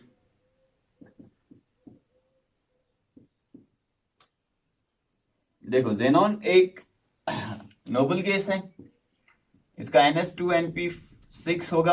अब ये N कौन सा है, N पीरियड नंबर होगा, आसानी के साथ निकाल सकते हैं, helium, neon, organ, krypton, xenon. तो जेनॉन 5वां है, तो 5s2 5p6, ठीक है। सो दिस इज 5s जिसमें 2 इलेक्ट्रॉन्स होंगे, दिस इज 5p जिसमें 6 इलेक्ट्रॉन्स होंगे, और 5d बाहर खाली होगा। अब देखिए आप जेनॉन को कितने बॉन्ड्स बनाने हैं, 1 2 3 4। इसके पास कितने अनपेयर्ड इलेक्ट्रॉन्स हैं, अनपेयर्ड इलेक्ट्रॉन इसमें कोई भी नहीं है, ठीक है ना। तो इसको एक्साइटेशन करने की जरूरत पड़ेगी। तो xenon in excited state will be like this. 4 इसको बॉन्ड बनाने, 4 इसके पास होने चाहिए अनपेयर्ड इलेक्ट्रॉन्स।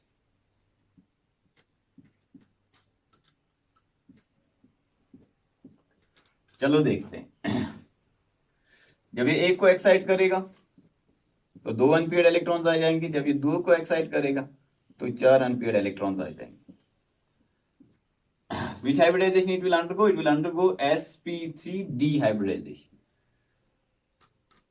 ये हो जाएगा sp3d hybridization। sp3d hybridization से बनेगा क्या, 5 हाइब्रिड ऑर्बिटल्स बनेंगे। वो कौन से हाइब्रिड ऑर्बिटल्स होंगे, वो होंगे sp3d हाइब्रिड ऑर्बिटल्स, ठीक है ना। उसके अलावा बचेगा क्या, एक d ऑर्बिटल यहां पे बच जाएगा, समझ रहे हो। एक d ऑर्बिटल बचेगा जिसमें एक इलेक्ट्रॉन है, और वो किस लिए बचेगा, ऑब्वियसली वो पाई बॉन्डिंग के लिए बचेगा with oxygen. So let us see xenon in hybridized state.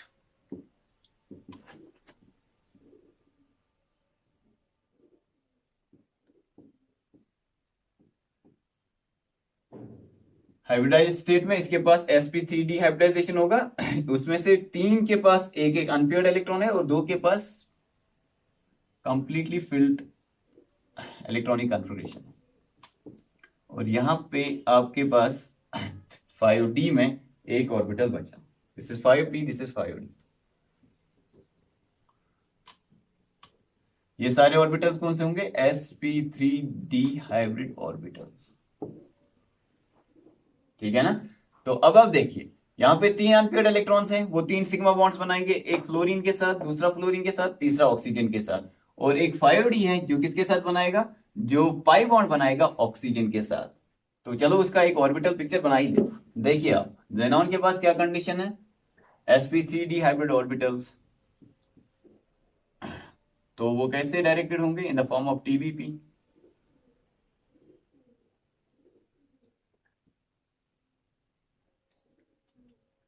इसके अलावा इसके पास क्या है, इसके अलावा इसके पास एक d ऑर्बिटल है जिसमें एक इलेक्ट्रॉन है। d ऑर्बिटल के 4 लूप्स होते हैं, ठीक है ना। दिस इज 5d ऑर्बिटल जिसमें एक इलेक्ट्रॉन है, ठीक है। और बाकी सब देखिए आप इसमें फॉर एग्जांपल 2 इलेक्ट्रॉन्स, 2 इलेक्ट्रॉन्स, और इन 3 में एक एक इलेक्ट्रॉन है। जैसे कि आपको पता है कि लोन पेयर जो है वो इक्वेटोरियल पोजीशन लेता है इनकेस ऑफ TBP ज्योमेट्री।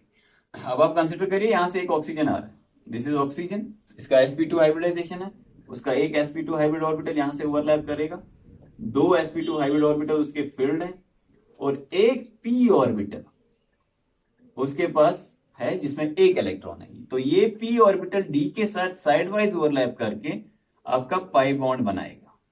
तो आपके जेनॉन और ऑक्सीजन में जो सिग्मा बॉन्ड है, वो जो पाई बॉन्ड है, वो कौन कौन से ओवरलैप से हुआ है, सिग्मा बॉन्ड जेनॉन sp3d, और ऑक्सीजन का sp2, और पाई बॉन्ड जेनॉन का d और ऑक्सीजन का p। So you will say p pi d pi। This is a p pi d pi overlap for the formation of pi bond in case of xenon ऑक्सीफ्लोराइड। उसके बाद 2 fluorine है which is easy, sp3 hybrid orbital इसका यहाँ से आके overlap करेगा, sp3 hybrid orbital ये fluorine का यहाँ से आके ओवरलैप करेगा और यहाँ पे आपका बनेगा जेनॉन ऑक्सीफ्लोराइड। ठीक है ना, इसका टी शेप होगा, शेप टी होगा, इलेक्ट्रॉनिक ज्योमेट्री जो होगा वो टीबीपी होगा। और इस तरह से आपका ऑर्बिटल हाइब्रिडाइजेशन ने बहुत ही खूबसूरती के साथ इसका बॉन्डिंग एक्सप्लेन किया, इसका ज्योमेट्री एक्सप्लेन किया और ये भी बताया कि इसमें जो पाई बॉन्ड बनेगा वो कौन से ओवरलैप से बनेगा। ठीक है ना, जो आपने देखा इस will be P pi D pi overlap. ठीक है ना, एक और इंपॉर्टेंट बात जो आपको पता होनी चाहिए with respect to hybridization is percentage s character.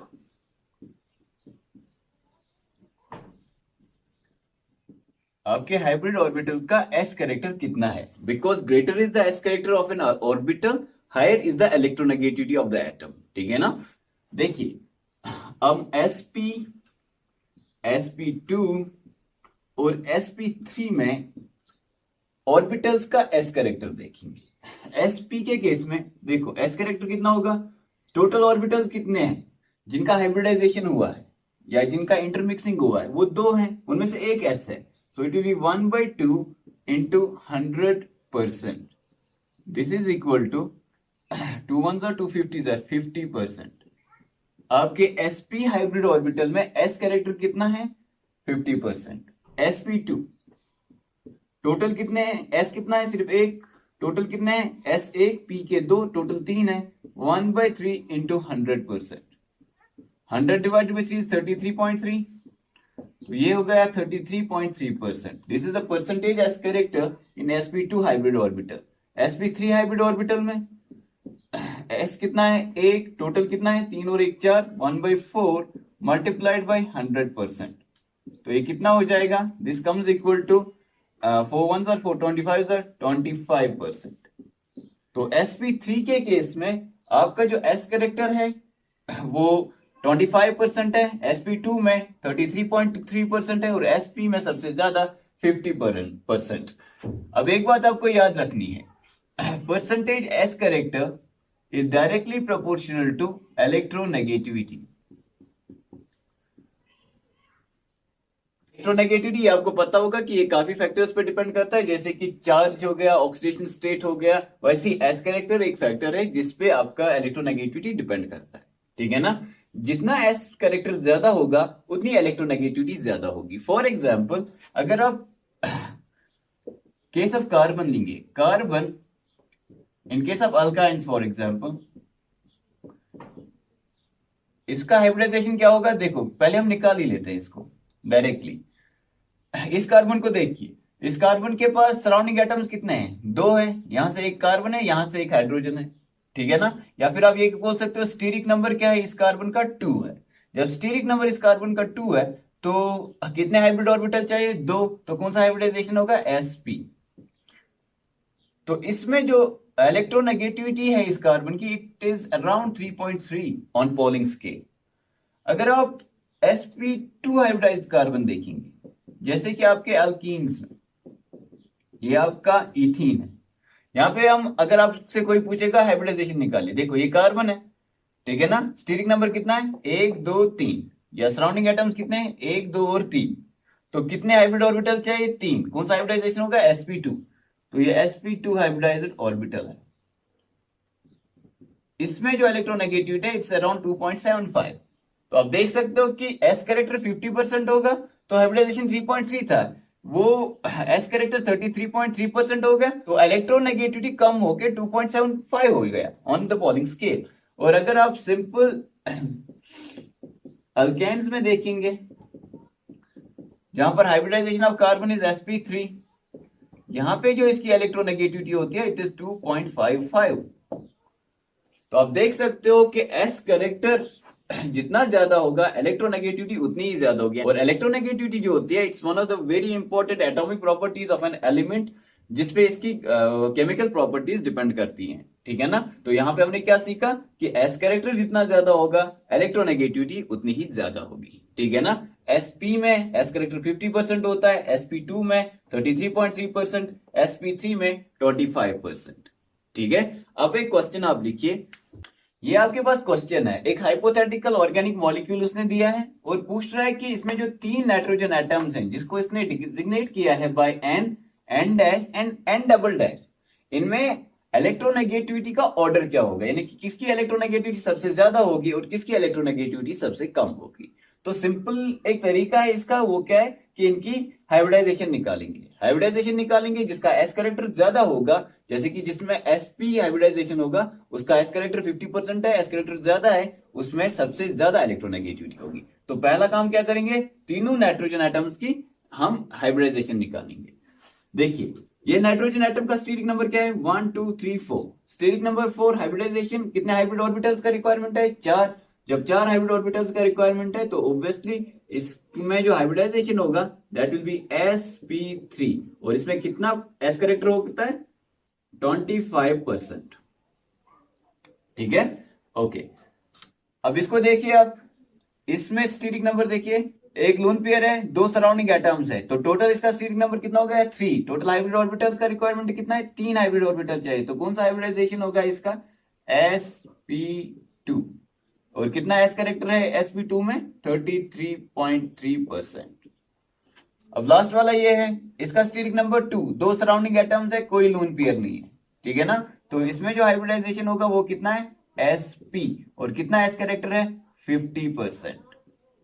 तो सबसे ज्यादा एस करेक्टर किसमें है, इस वाले नाइट्रोजन में, सबसे कम एस करेक्टर किसमें है, इस वाले नाइट्रोजन में। तो इनका इलेक्ट्रोनेगेटिविटी का ऑर्डर क्या होगा, n double dash which has 50% s character more than n dash which has 33.3% s character greater than n which has 25% s character। तो ये हो गया आपका आंसर इस क्वेश्चन का। तो ये कॉन्सेप्ट भी आपको विद रेस्पेक्ट टू हाइब्रिडाइजेशन होना चाहिए before you start doing organic chemistry in your B paper of class 11।